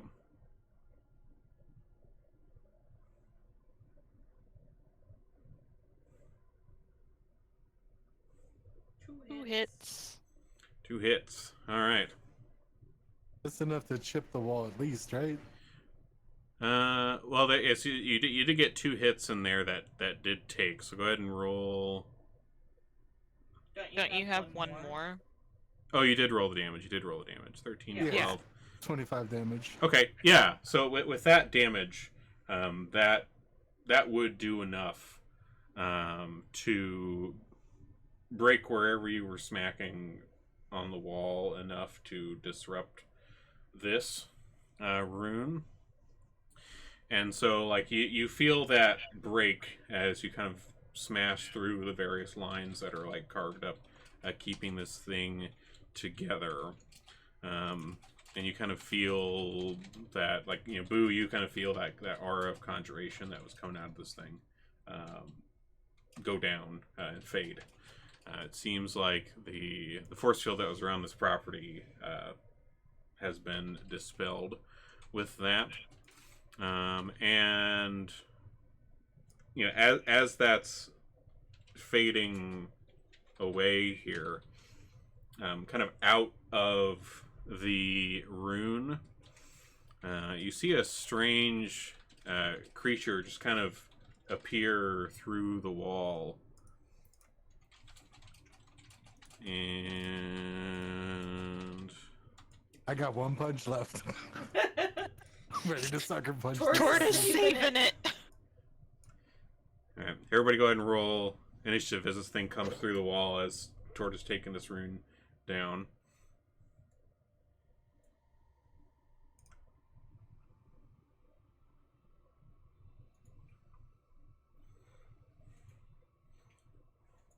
All right. So you see this kind of large, red, kind of toad-like looking creature come out of the wall. Father? That doesn't seem like too far off from Torta. Definitely a bit more kind of mean looking than he looks. And it looks like, yeah, it looks like Torta, you're up at the top of the round. As this thing, comes through the wall right in front of you as you're kind of finishing up wailing on the wall, breaking this rune. It seems to be some sort of, conjured to protect it that was tied to it. So you're up. 2 punches coming its way. I assume it's taking us more than 10 minutes to get all the way up here, right? Yeah, I mean, it's probably getting close to that, yeah. All right.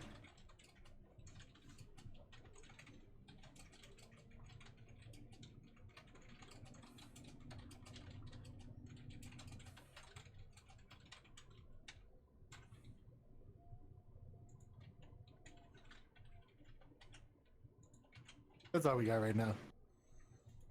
All right. Which brings us to Jinku. Got this kind of horrid-looking, large, red frog toad thing. Nasty-looking claws. I'm gonna go ahead and attack it twice with my own bow. I don't want to get near this thing.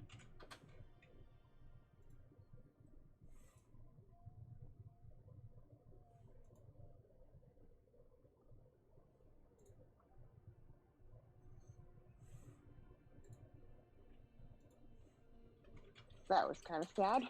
Oof. All right. Boo. You're right up by this thing. I wonder if you know anything about these. Well, do I? I'll be swinging at it and missing, that's for sure. Roll a... Wait, no, that's a check of Pathfinder.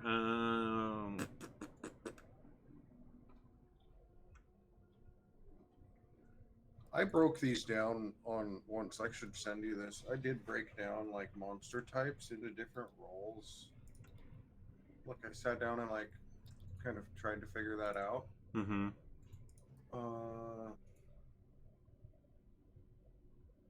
Here.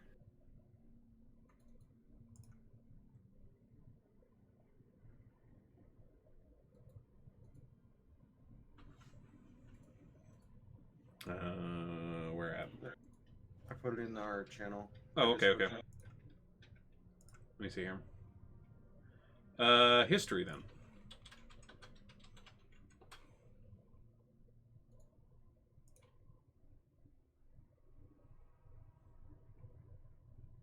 All right.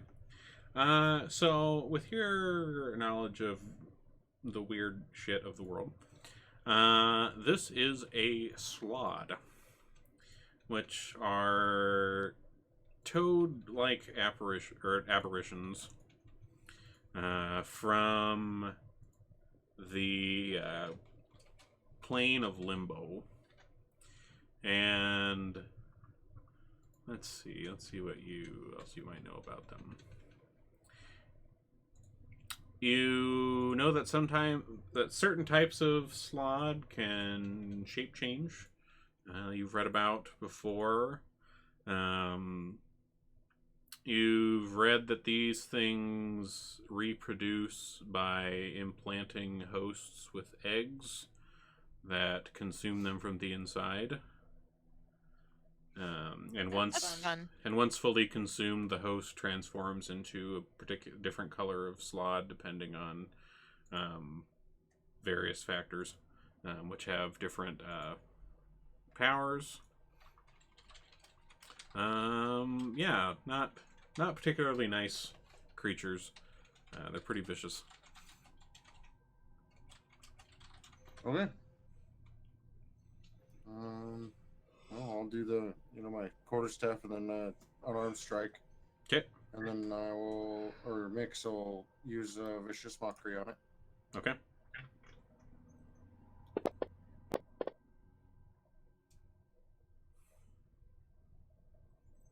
All right.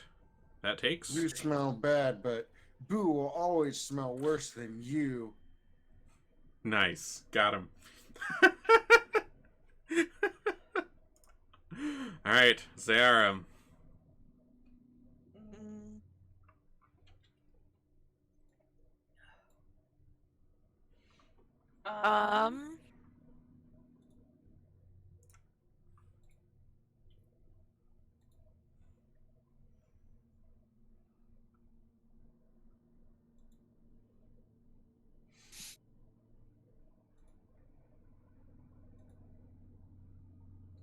I am going to use Prayer of Healing on the party since we're all hurting a bit. Probably a good call. Probably a good call.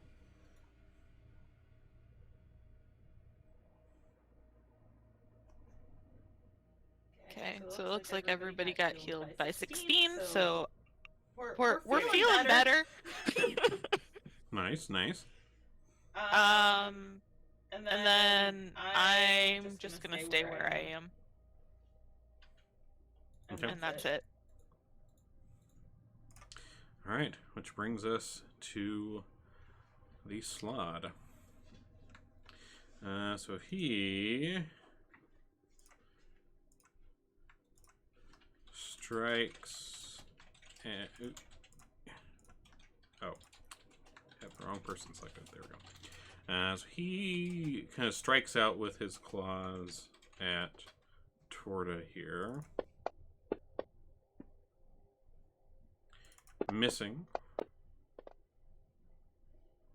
And missing. Torta, you managed to kind of deftly get out of the way of those in this small-ish hallway that you guys are packed into here. Which brings us back around to the top with Boo. Same thing as last time. That worked. All right.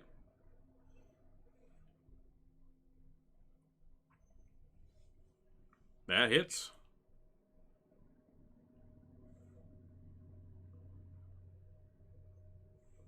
Oof. All right, anything else? No. Mix will try to cast a Witch Bolt. All right, sounds like a good plan. And he will fail. All right. The Slod, once again, will strike out at Torta, hitting.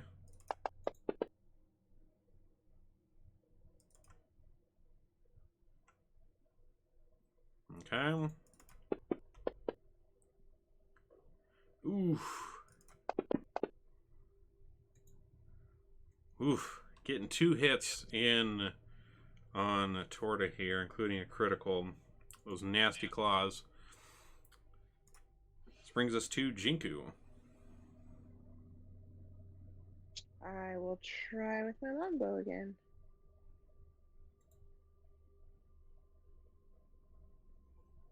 Yeah.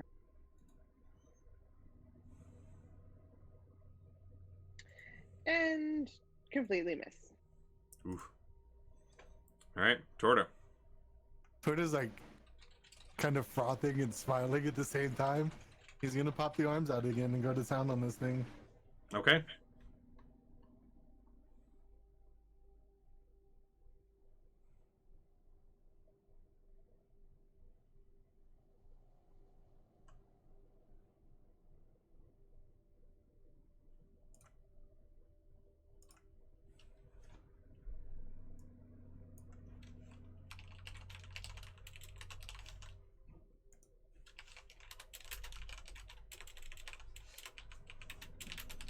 Alright.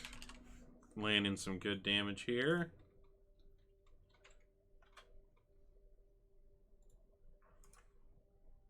Yeah, he's ready. He's like bouncing up and down. Very nice. Alright, Zara. Everybody's looking a little bit better. Yep. Except for Torter, who took some more damage, but... And he'll be fine. He still has over half his health. Let's see. I'm gonna go with Guiding Bolt again. Okay. That one's been working pretty well. Oof. Oof. Indeed. Well, has been working well until all of my rolls started tanking. Until you said it out loud. You jinxed yourself. But it's okay, Zara. You are up at the top of the order again and get another try. Let me see if I I still have one more first level stealth slot.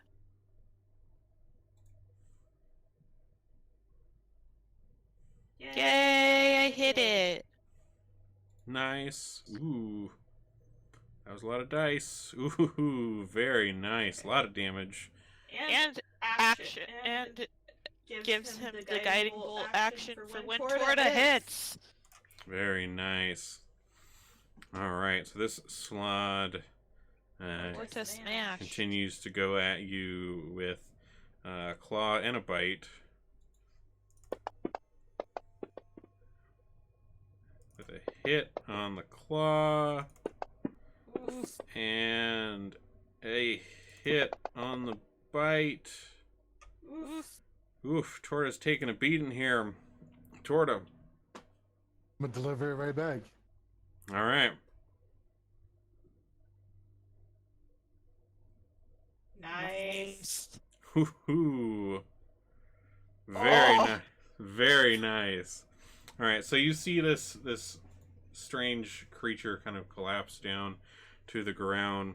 And so, Torta, as this thing is, dying on the ground here, it seems to be looking at you, Torta. And you almost see kind of a glint of a grin on its face as it looks at you, Torta. And Boo, you notice this too. And as it passes away, it seems to kind of grin knowingly at Torta as it dies. That's not good.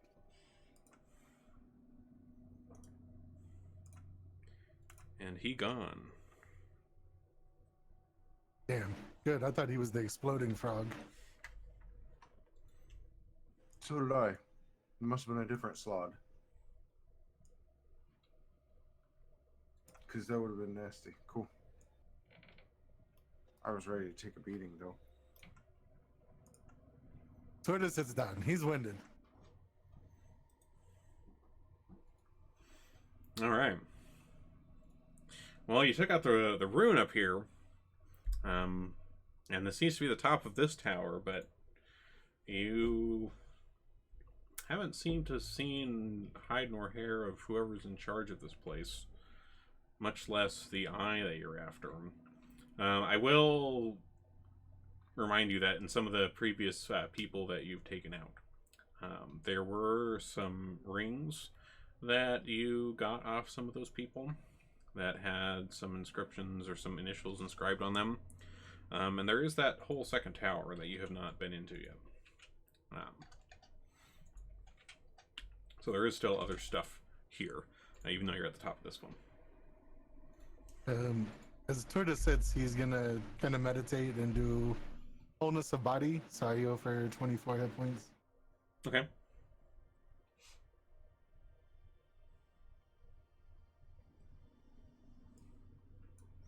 Very nice. Alright, so do you do anything else in this hallway here?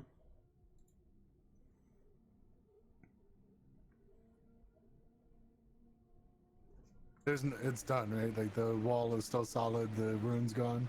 The rune is gone. Like the rune, like you managed to break, the inscriptions of it, which broke the magic that was holding it there, and that took down the force field around the property, at least from what Boo understood of the rune.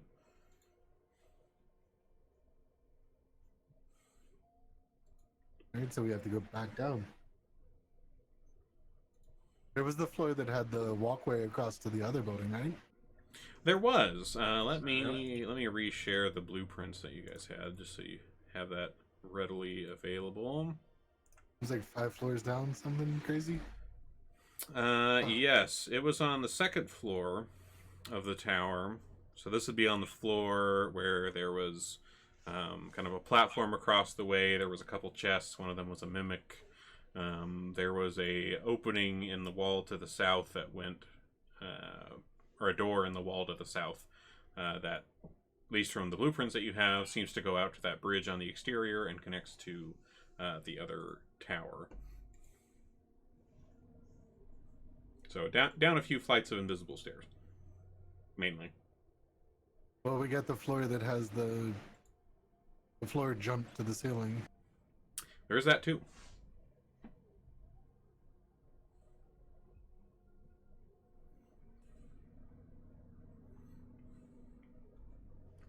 Let's go to the. I mean, let's use the bridge. I think.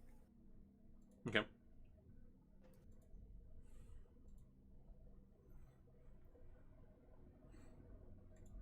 So if you guys, are going back like the way you came, like when you open up that door that you guys came in through, there still seems to be hissing going on in that other room.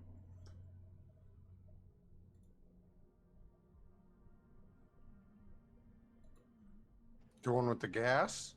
Yeah. There was the hissing where that, if you recall, when you were fighting that flesh column, when it moved off of wherever it was to go after Torta, that's when you heard some sort of click, and the gas started. So that would have been right in front of the door. I can go in and look around to see if I can find anything. Are there any windows? I have poison immunity, so I can't be hurt by it. Oh, that's right. Nice. Okay. There aren't any windows. But if you're gonna like poke around in there, go ahead and roll me a perception check.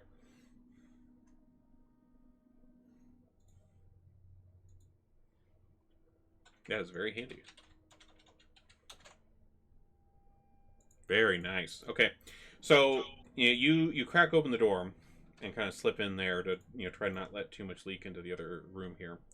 And poking around, you find kind of pretty low to the floor at kind of pretty regular intervals. There are very tiny holes, which seems to be where this gas is coming out of.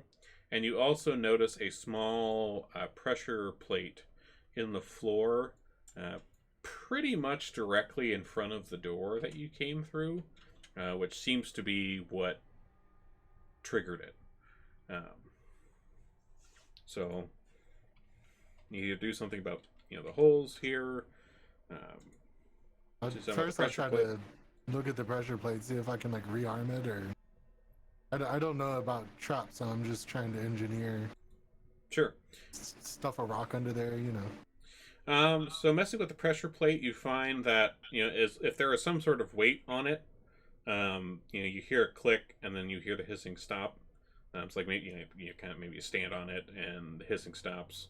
That seems to be mainly what was keeping it from tripping, was the weight of the flesh golem standing on it. All right. So as soon as I put my step on it, how long before the poison disperses? In terms of it dispersing, let me see if there's anything written about that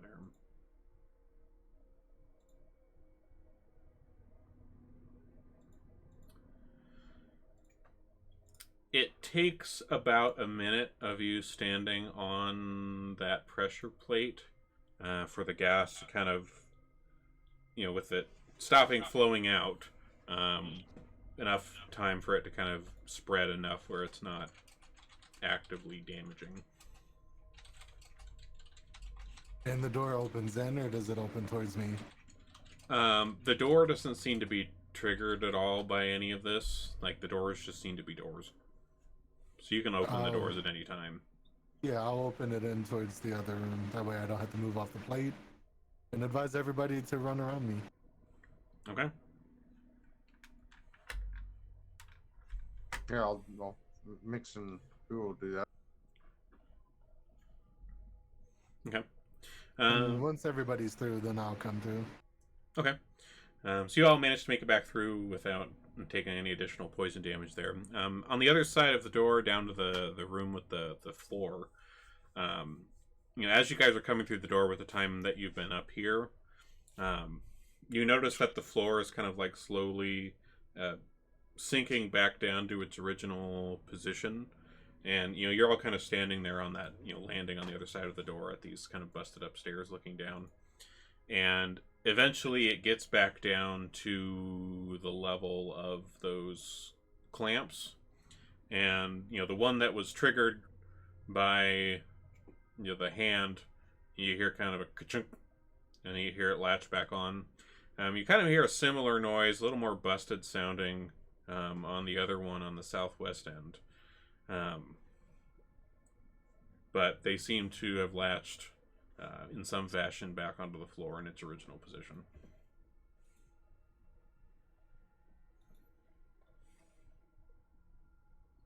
I'll go first and test out the floor. Okay. So you get down to the floor, and walking around on it, it seems pretty much the same as it was when you initially came in the room. There's still a little bit of movement, maybe a little bit more wobbly than it was before, since that southwest latch got a little bent. But the levers have re-engaged, and so the clamps are keeping it from zooming upwards. So you seem to be able to get across and back to the door to continue going downwards.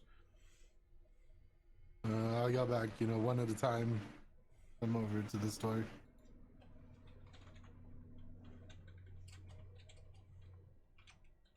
Who will go first? All right. Well, if you all just if you're all coming down like single file through the room, without much difficulty coming back down those stairs and back across to that other door.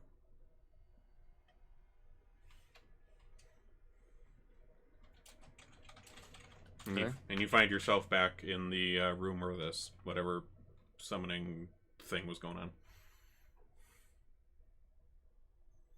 Keep pushing for floor number 2. All right.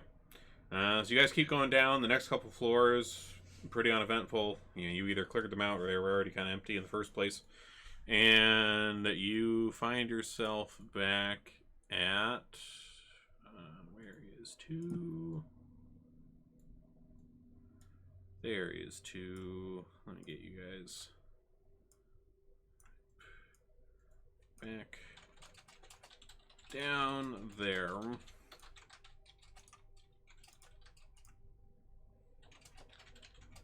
Close out some of these other maps.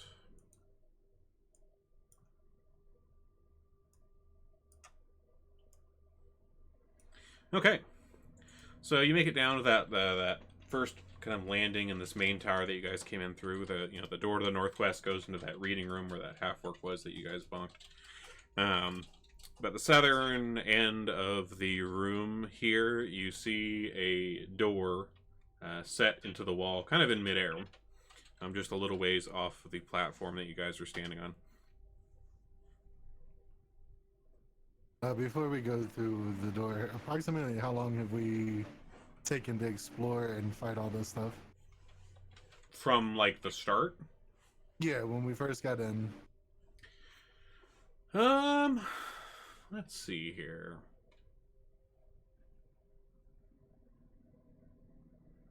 Probably, like, an hour or 2.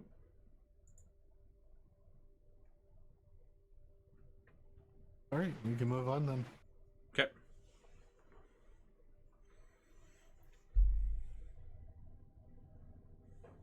Does the floor meet the door, or is this one the one that had the... The floor that you can see doesn't seem to quite meet the door in the door in the wall. The door in the wall is at like the same level as you all, But there isn't a visible floor going to it. I'll walk over and test the ground to see if it's invisible. It sure is. Like, my foot goes through, or do I tap it? Yeah, you tap it. There is yet more invisible floor hijinks going on here. Alright, so I'll make my way to the door and open the door.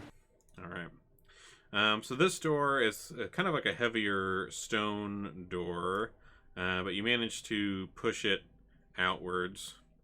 And outside, there is like a wooden bridge of sorts that extends over to the second floor of the other smaller tower of the complex. There's a wooden door on the exterior of that tower on the other side of the bridge. I'll make my way to the other door. I'll be following. Yep. All right.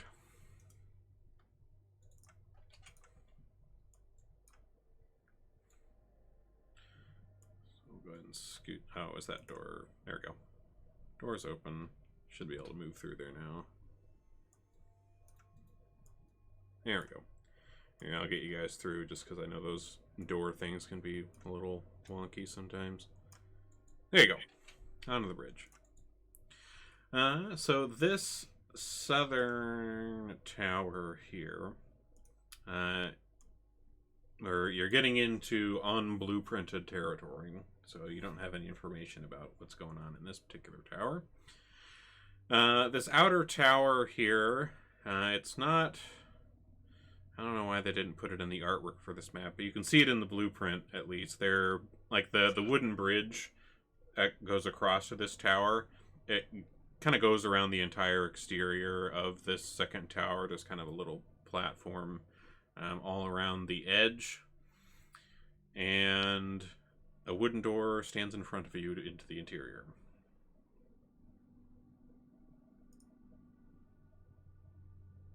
I won't open the door yet. I'll kind of probe to see if there's any windows, see if we can see inside. Sure.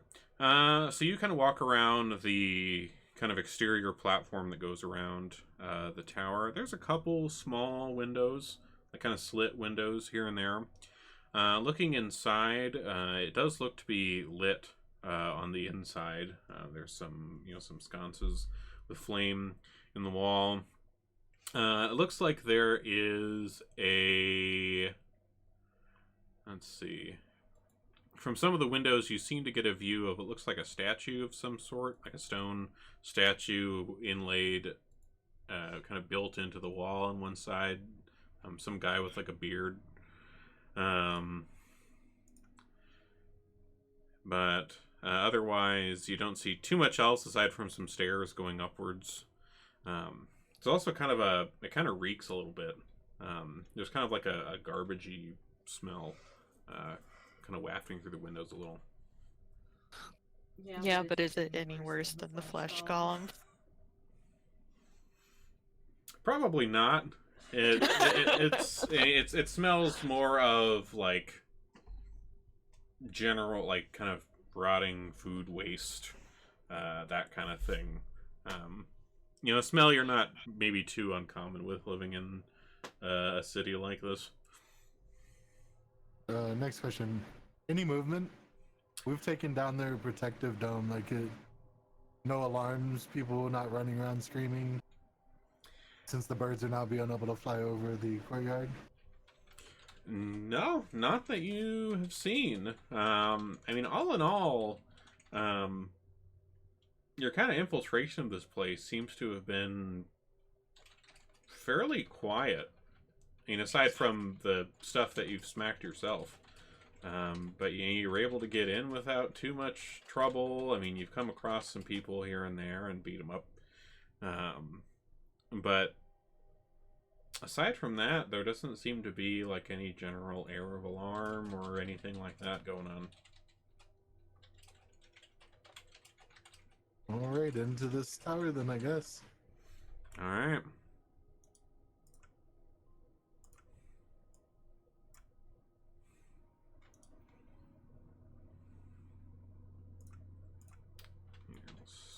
Scoot y'all in here. Okay. So, in this tower, you come through the wooden door, and you find yourself on a landing on the other side that's like 10-foot square. There's a staircase on either side, one to the left, one to the right. One of them goes down to the floor below. The other one goes upwards. Immediately across from you, on the opposite wall, there is a narrow ledge with a life-size statue of what looks like a bearded human. The clothes that he seems to have been sculpted wearing seem to be wizard-related attire. And as you guys all step in here, the statue, you notice, you see it levitate 1 foot off the ground, and you hear kind of a voice come out of it say, "I am Dulark Kolat, the great wizard and master of this tower. How dare you invade my home? Leave at once or be destroyed by magic beyond your comprehension." And it continues just kind of floating there. You also can smell the reek of garbage is a lot stronger in here than it was outside.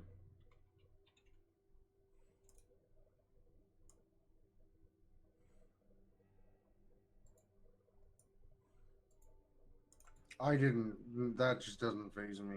Like, he's just talking to the dumb people, not me.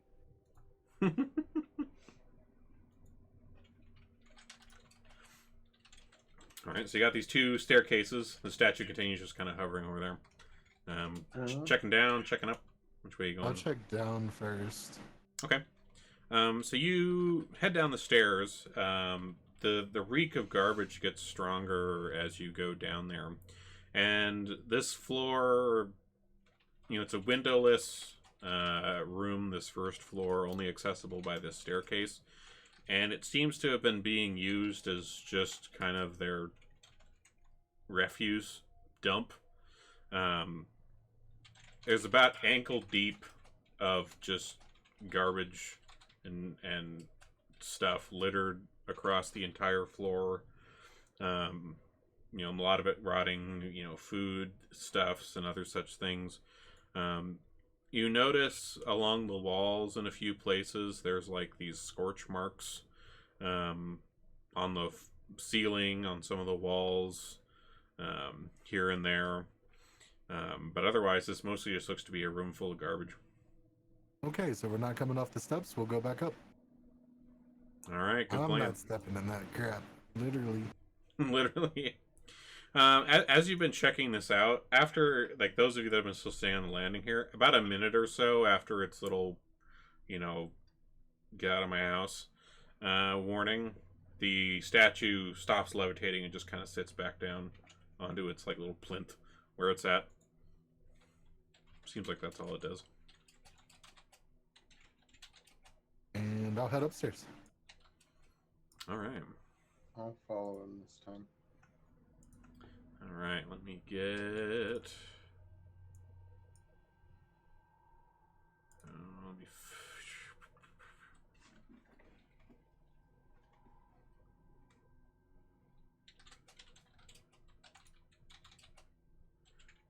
here's the one I'm looking for.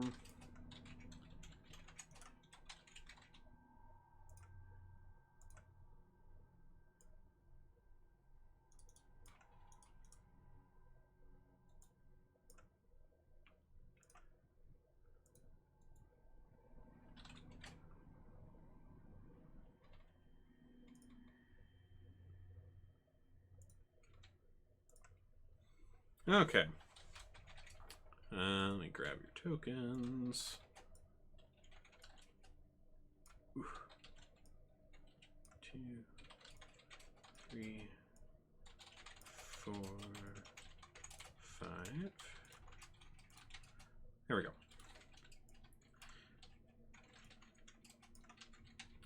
Alright, so you come up the stairs into this area.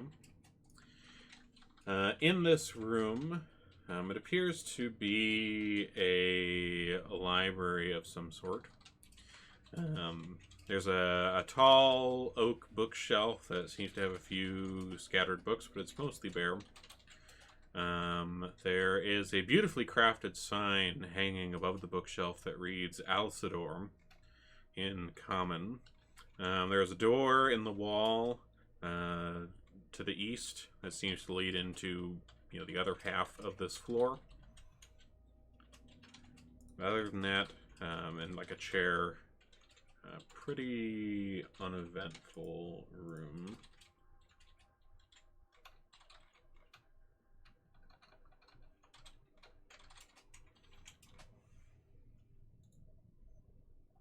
Are we supposed to see something on Cola Outer Towers?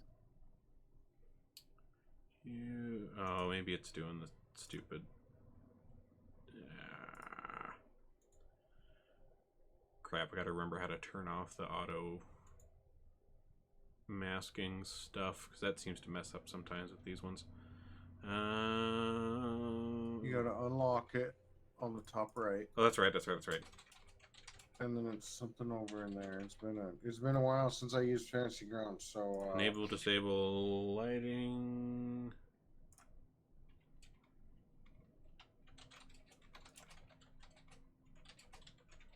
How about now? Yeah, I can see it now. Okay, cool. I can't. Okay, let me reshare. I can. This is a me issue. I can't see the second floor. I can see the first floor.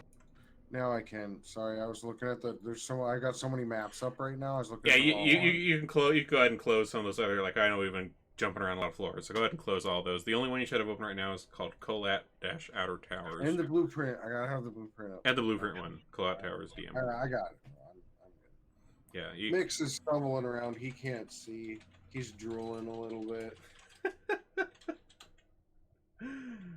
That poison just really got to his brain. He may never be the same again. Poor guy. Oh God. But yeah, door in the eastern wall, somewhat bare bookshelf, chair, not too much else. Whoop, let's go through this door. All right. So you all head. Yep. What the? Oh, god damn it! They didn't put a door in this wall. Let me manually drag you all over here.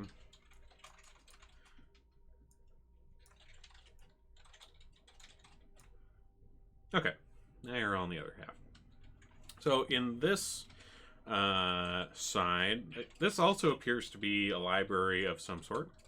There's another tall oak bookshelf with a variety of books.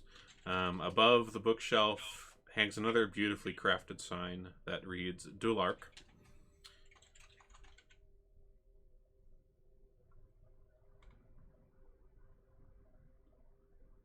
Steps going up. And there's steps going up. That's where I'm gonna head. They can look at the library. I have no use for the library. I mean, is like a quick glance? Is there anything? Are you taking any of the books off the shelf, or just kind of looking at the covers? I just kind of glanced through pretty quick. If Torta's moving up, I wouldn't be too far away. Okay. All right. Just from like a quick glance over the spines, most of them seem to be pretty mundane books, nothing of particular interest or topic that sticks out to you. Okay. All right. So you head up to the next floor. As you come up to this floor, oops, didn't mean to close that one. It's kind of, I hate it when it locks me inside like these walls and I can't move tokens around without manually dropping. Goodness. Okay. Do you all see a larger circular room now? Nope. Yeah, I just have to scroll Yes. over. Yeah, it should be to the right of the previous one. Oh, there we are. In the image. Cool. Okay. So, as you come up into this room of the tower, this looks to be the highest room in this particular second tower. Like you can see the the tiles and the beams holding them up above you here. You see in the middle of the room there's a large kind of rune inlaid circle, faintly glowing in the floor. There's a few chests around the outside, 5 of them actually. You can kind of see them there on the map against the walls. And you know, as you guys are kind of coming up the stairs here, you can kind of hear a bit of fluttering, and you see a few of those flying snakes, the black flying snakes that you've seen the Zentrum use before as like messengers, kind of fluttering around in the rafters up above. And there also is a spectator that floats in the middle of the room, about 15 feet off of the floor, and it takes notice of you all as you kind of walk into this, and kind of lets out a screech in your direction. Now, let me get you a picture of it here.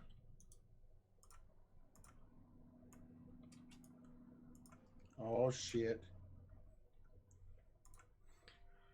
One of these guys. Alright, so everybody go ahead and roll up initiative here.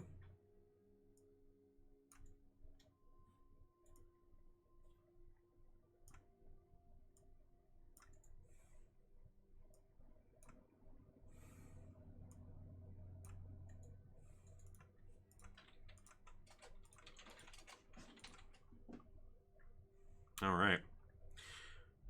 So, Boo, looks like you're first up here in the order. So the spectator's about 15 feet off the ground. The little flying snakes are kind of further up in the rafters. But the kind of screech that this spectator let out, they seem to have taken notice. And they're kind of looking down in your direction. What are you doing, Boo? Boo's not fucking around here. I don't like it shit. So I'm gonna attempt to cast a level 3 witch bolt.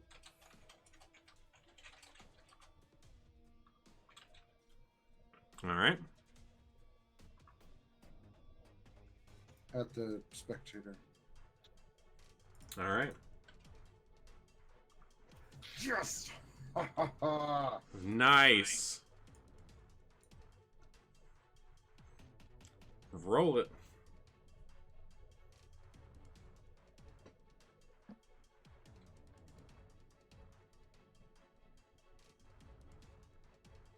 Very nice. And that's the one that like stays connected, right? Yep. And because Sweet. it was level 3, it'll stay connected and I roll 3d12. Ooh, that's nasty. Alright. Torta. You said how far off the ground? The spectator is about 15 feet off the ground. The flying snakes are currently about 20 feet off the ground. Oh, let me unlock the tokens for you. Sorry. There you go. About 20 feet up. They're kind of among the rafters. Alright, we still got the arms out. So they're 10-foot reach. Okay. I'm just gonna kind of hop and punch. Alright. Sounds fun. What's not fun about a game of leapfrog?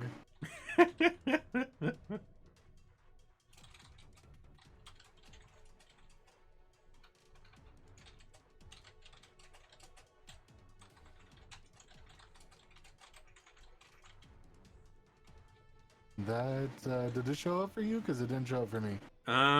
They both show as hits for me. Okay, so 2 damage. Yeah, go ahead and roll those. Nice.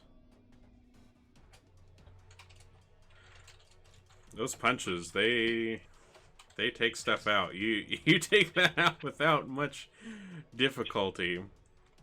Damn. Yeah, I'm gonna relax and let somebody else do some work. All right, Sarah. Looks like there's a few of these flying snakes up above. Okay.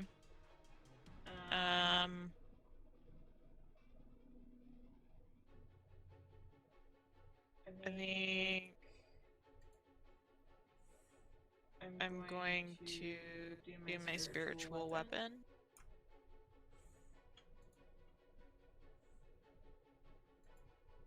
Okay. And then, so I summon my spiritual weapon. Mm-hmm.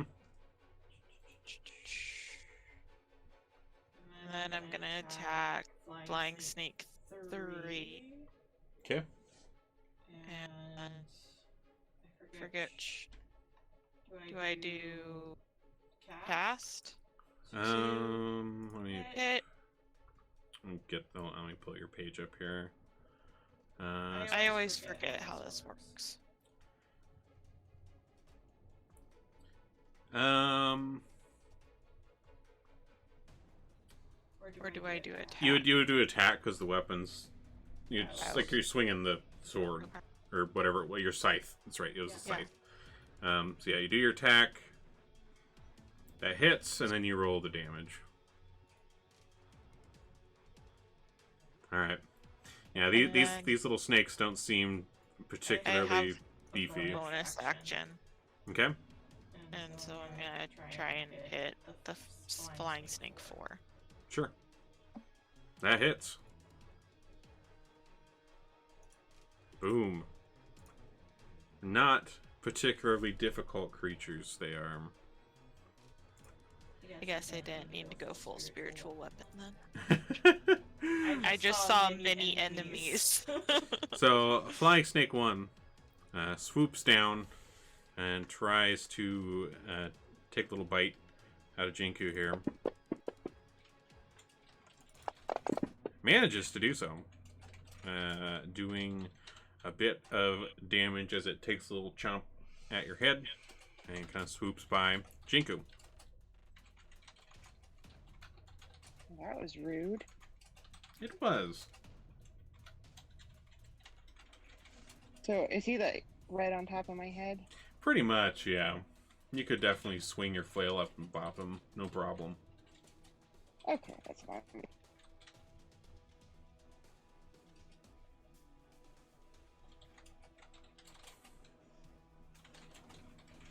Alright.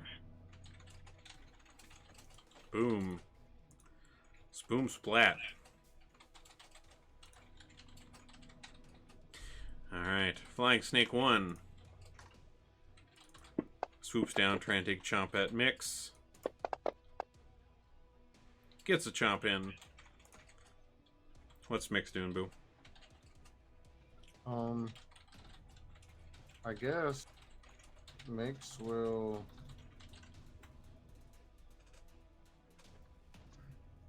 He'll do Shocking Grasp if that thing's within reach.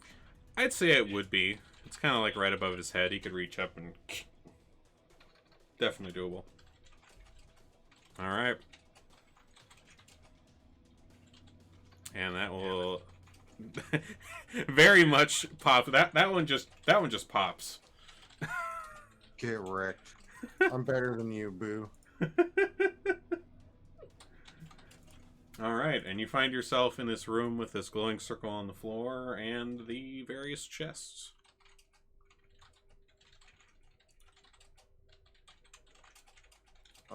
What's in the chest? What's in the back?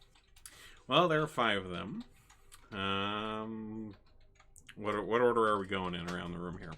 There's 5 of us. Let's do them all at the same time. Alright. This seems like a bad idea, but okay.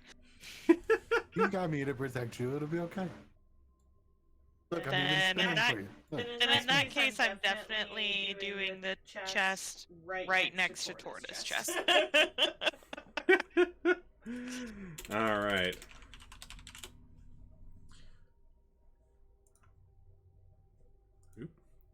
All right, so tortoise chest. This chest has the image of an anvil carved into the lid here.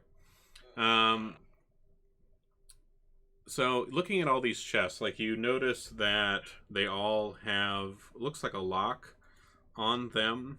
However,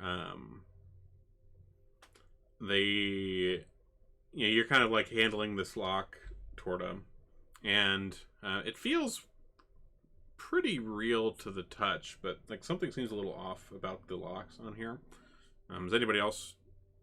I think it sounds like you're all looking at a chest. You all kind of examining these. Okay. Boo, you, since you kind of have a knowledge of these sorts of things, the locks on these chests appear to be illusory or based, like kind of magic locks instead of just a regular lock.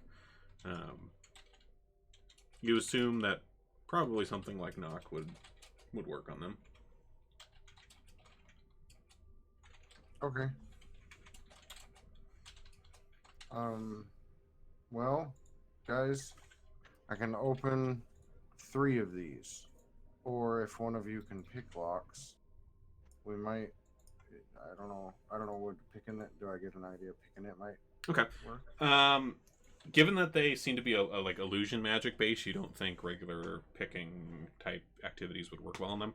Let me describe what's carved on each of these chests. You can kind of pick which ones you want to go for.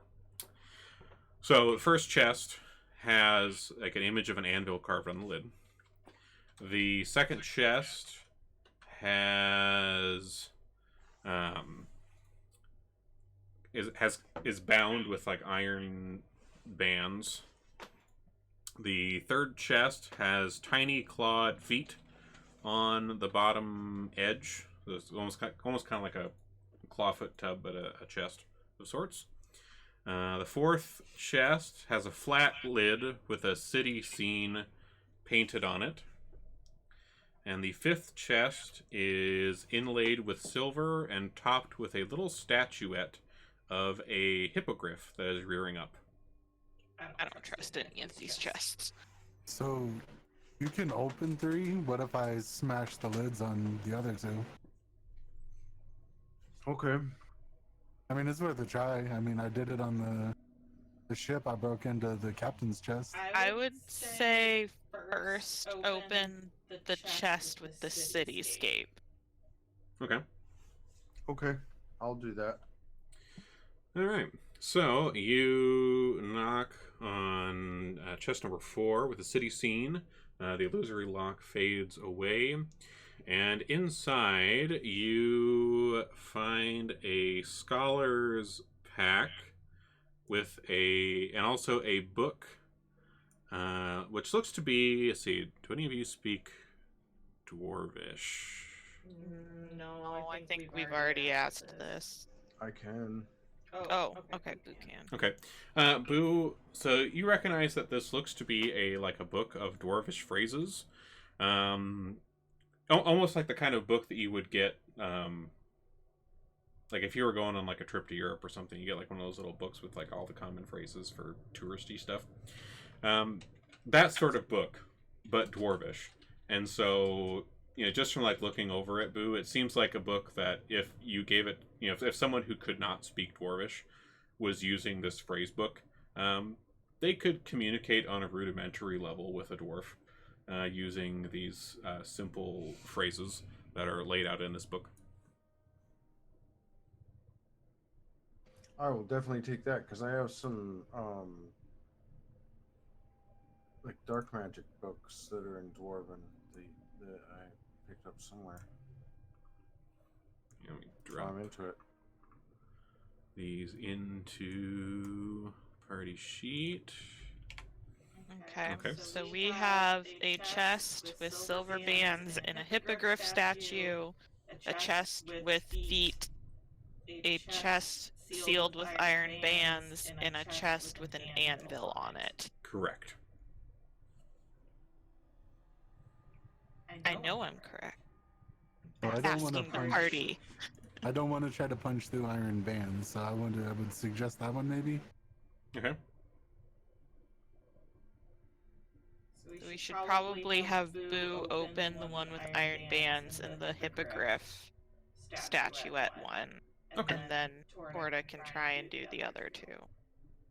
Sounds good to me. Starting Yeah, with figure this. that. Starting with the Iron Bands one then. Okay. So, chest number 2. Cast knock, the lock fades away, and inside this one, you find a set of painter's supplies, as well as 3 small pots of colored paint, blue, red, and yellow.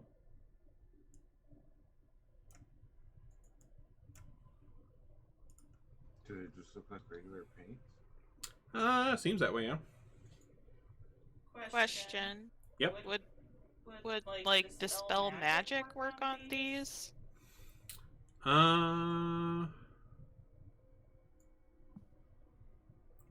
Because if the locks are just illusory. Yeah, dispel magic would work on these, yeah. If you got it. Yeah, Zyara could do dispel magic on the other two. Oh, there And you then go. we don't have to risk. Tortoise fists. Yeah. Alright. So you said the hippogriff one was the other one you wanted to knock? Yes. Okay. So you open up the hippogriff one.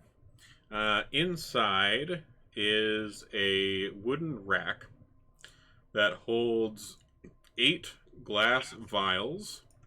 And, Mix takes a look over these with his alchemical knowledge here. And 6 are potions of healing. 2 contain doses of essence of ether.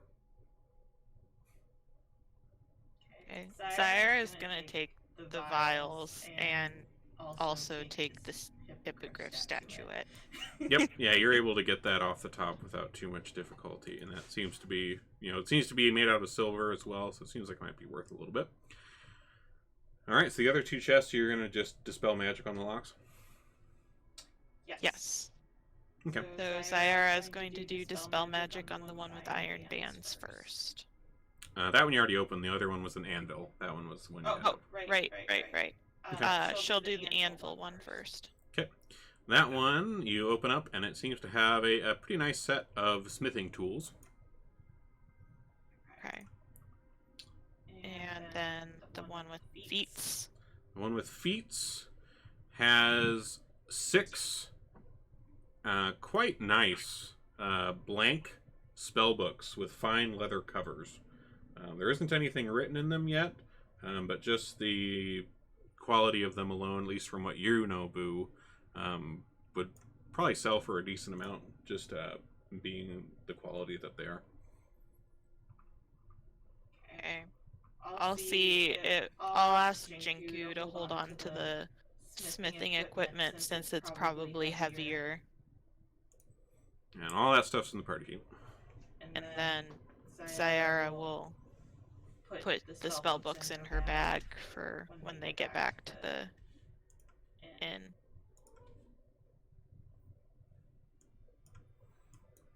All right.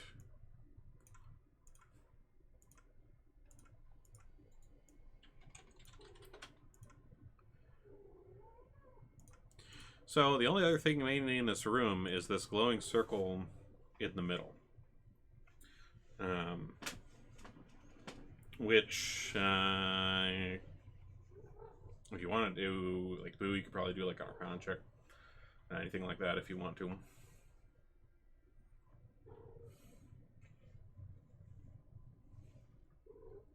I will hold out the amulet again, seeing if that'll work, and then ask Mix to hold out those rings. Okay. To see if they do anything.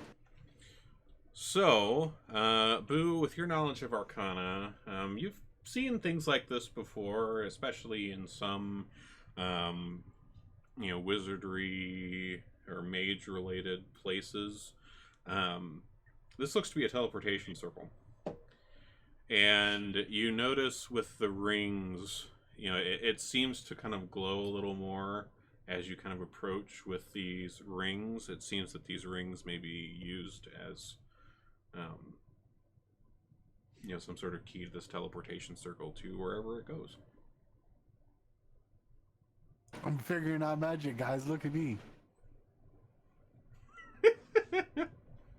We're proud of you.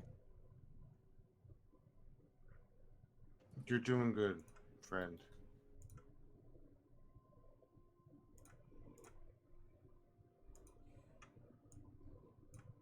I don't remember. How many rings do we have? From all the people that you've gotten, you have enough rings that you all could wear one.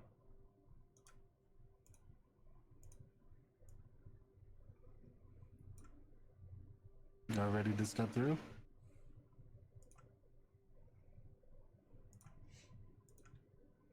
Yeah.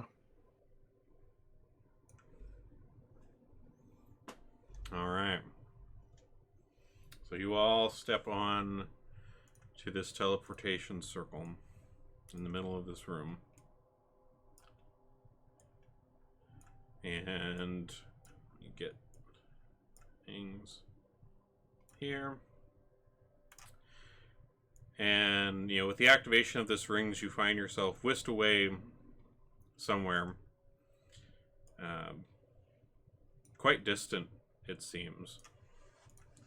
And you come out the other side, and you find yourself standing in a, you know, smallish square room with another teleportation circle inscribed in the floor. And this area, the floor here is made out of finely polished alabaster. And the ceiling and 3 of the walls, so the ones to the north, the east, and the west of you here, are made of what looks like some sort of transparent glass. And looking through these panes of glass outside is a swirling purple mist shimmering everywhere all around you and as far as the eye can see. Boo, roll an Arcana check for me.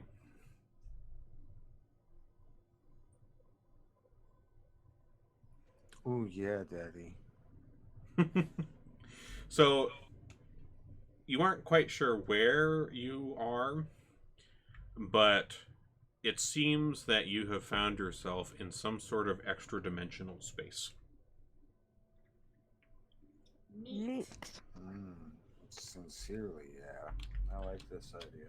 And to the south, so, you know, this kind of strange purple mist is all around you. To the south of you, the wall is also made out of this finely polished alabaster, and there is a door, an iron door set into it that leads to the south.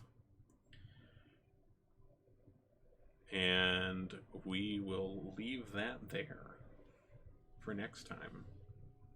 Mystery, intrigue. Interdimensional travel. Tune in next time for the continued adventures of Boo and Friends. All right. Good one, guys.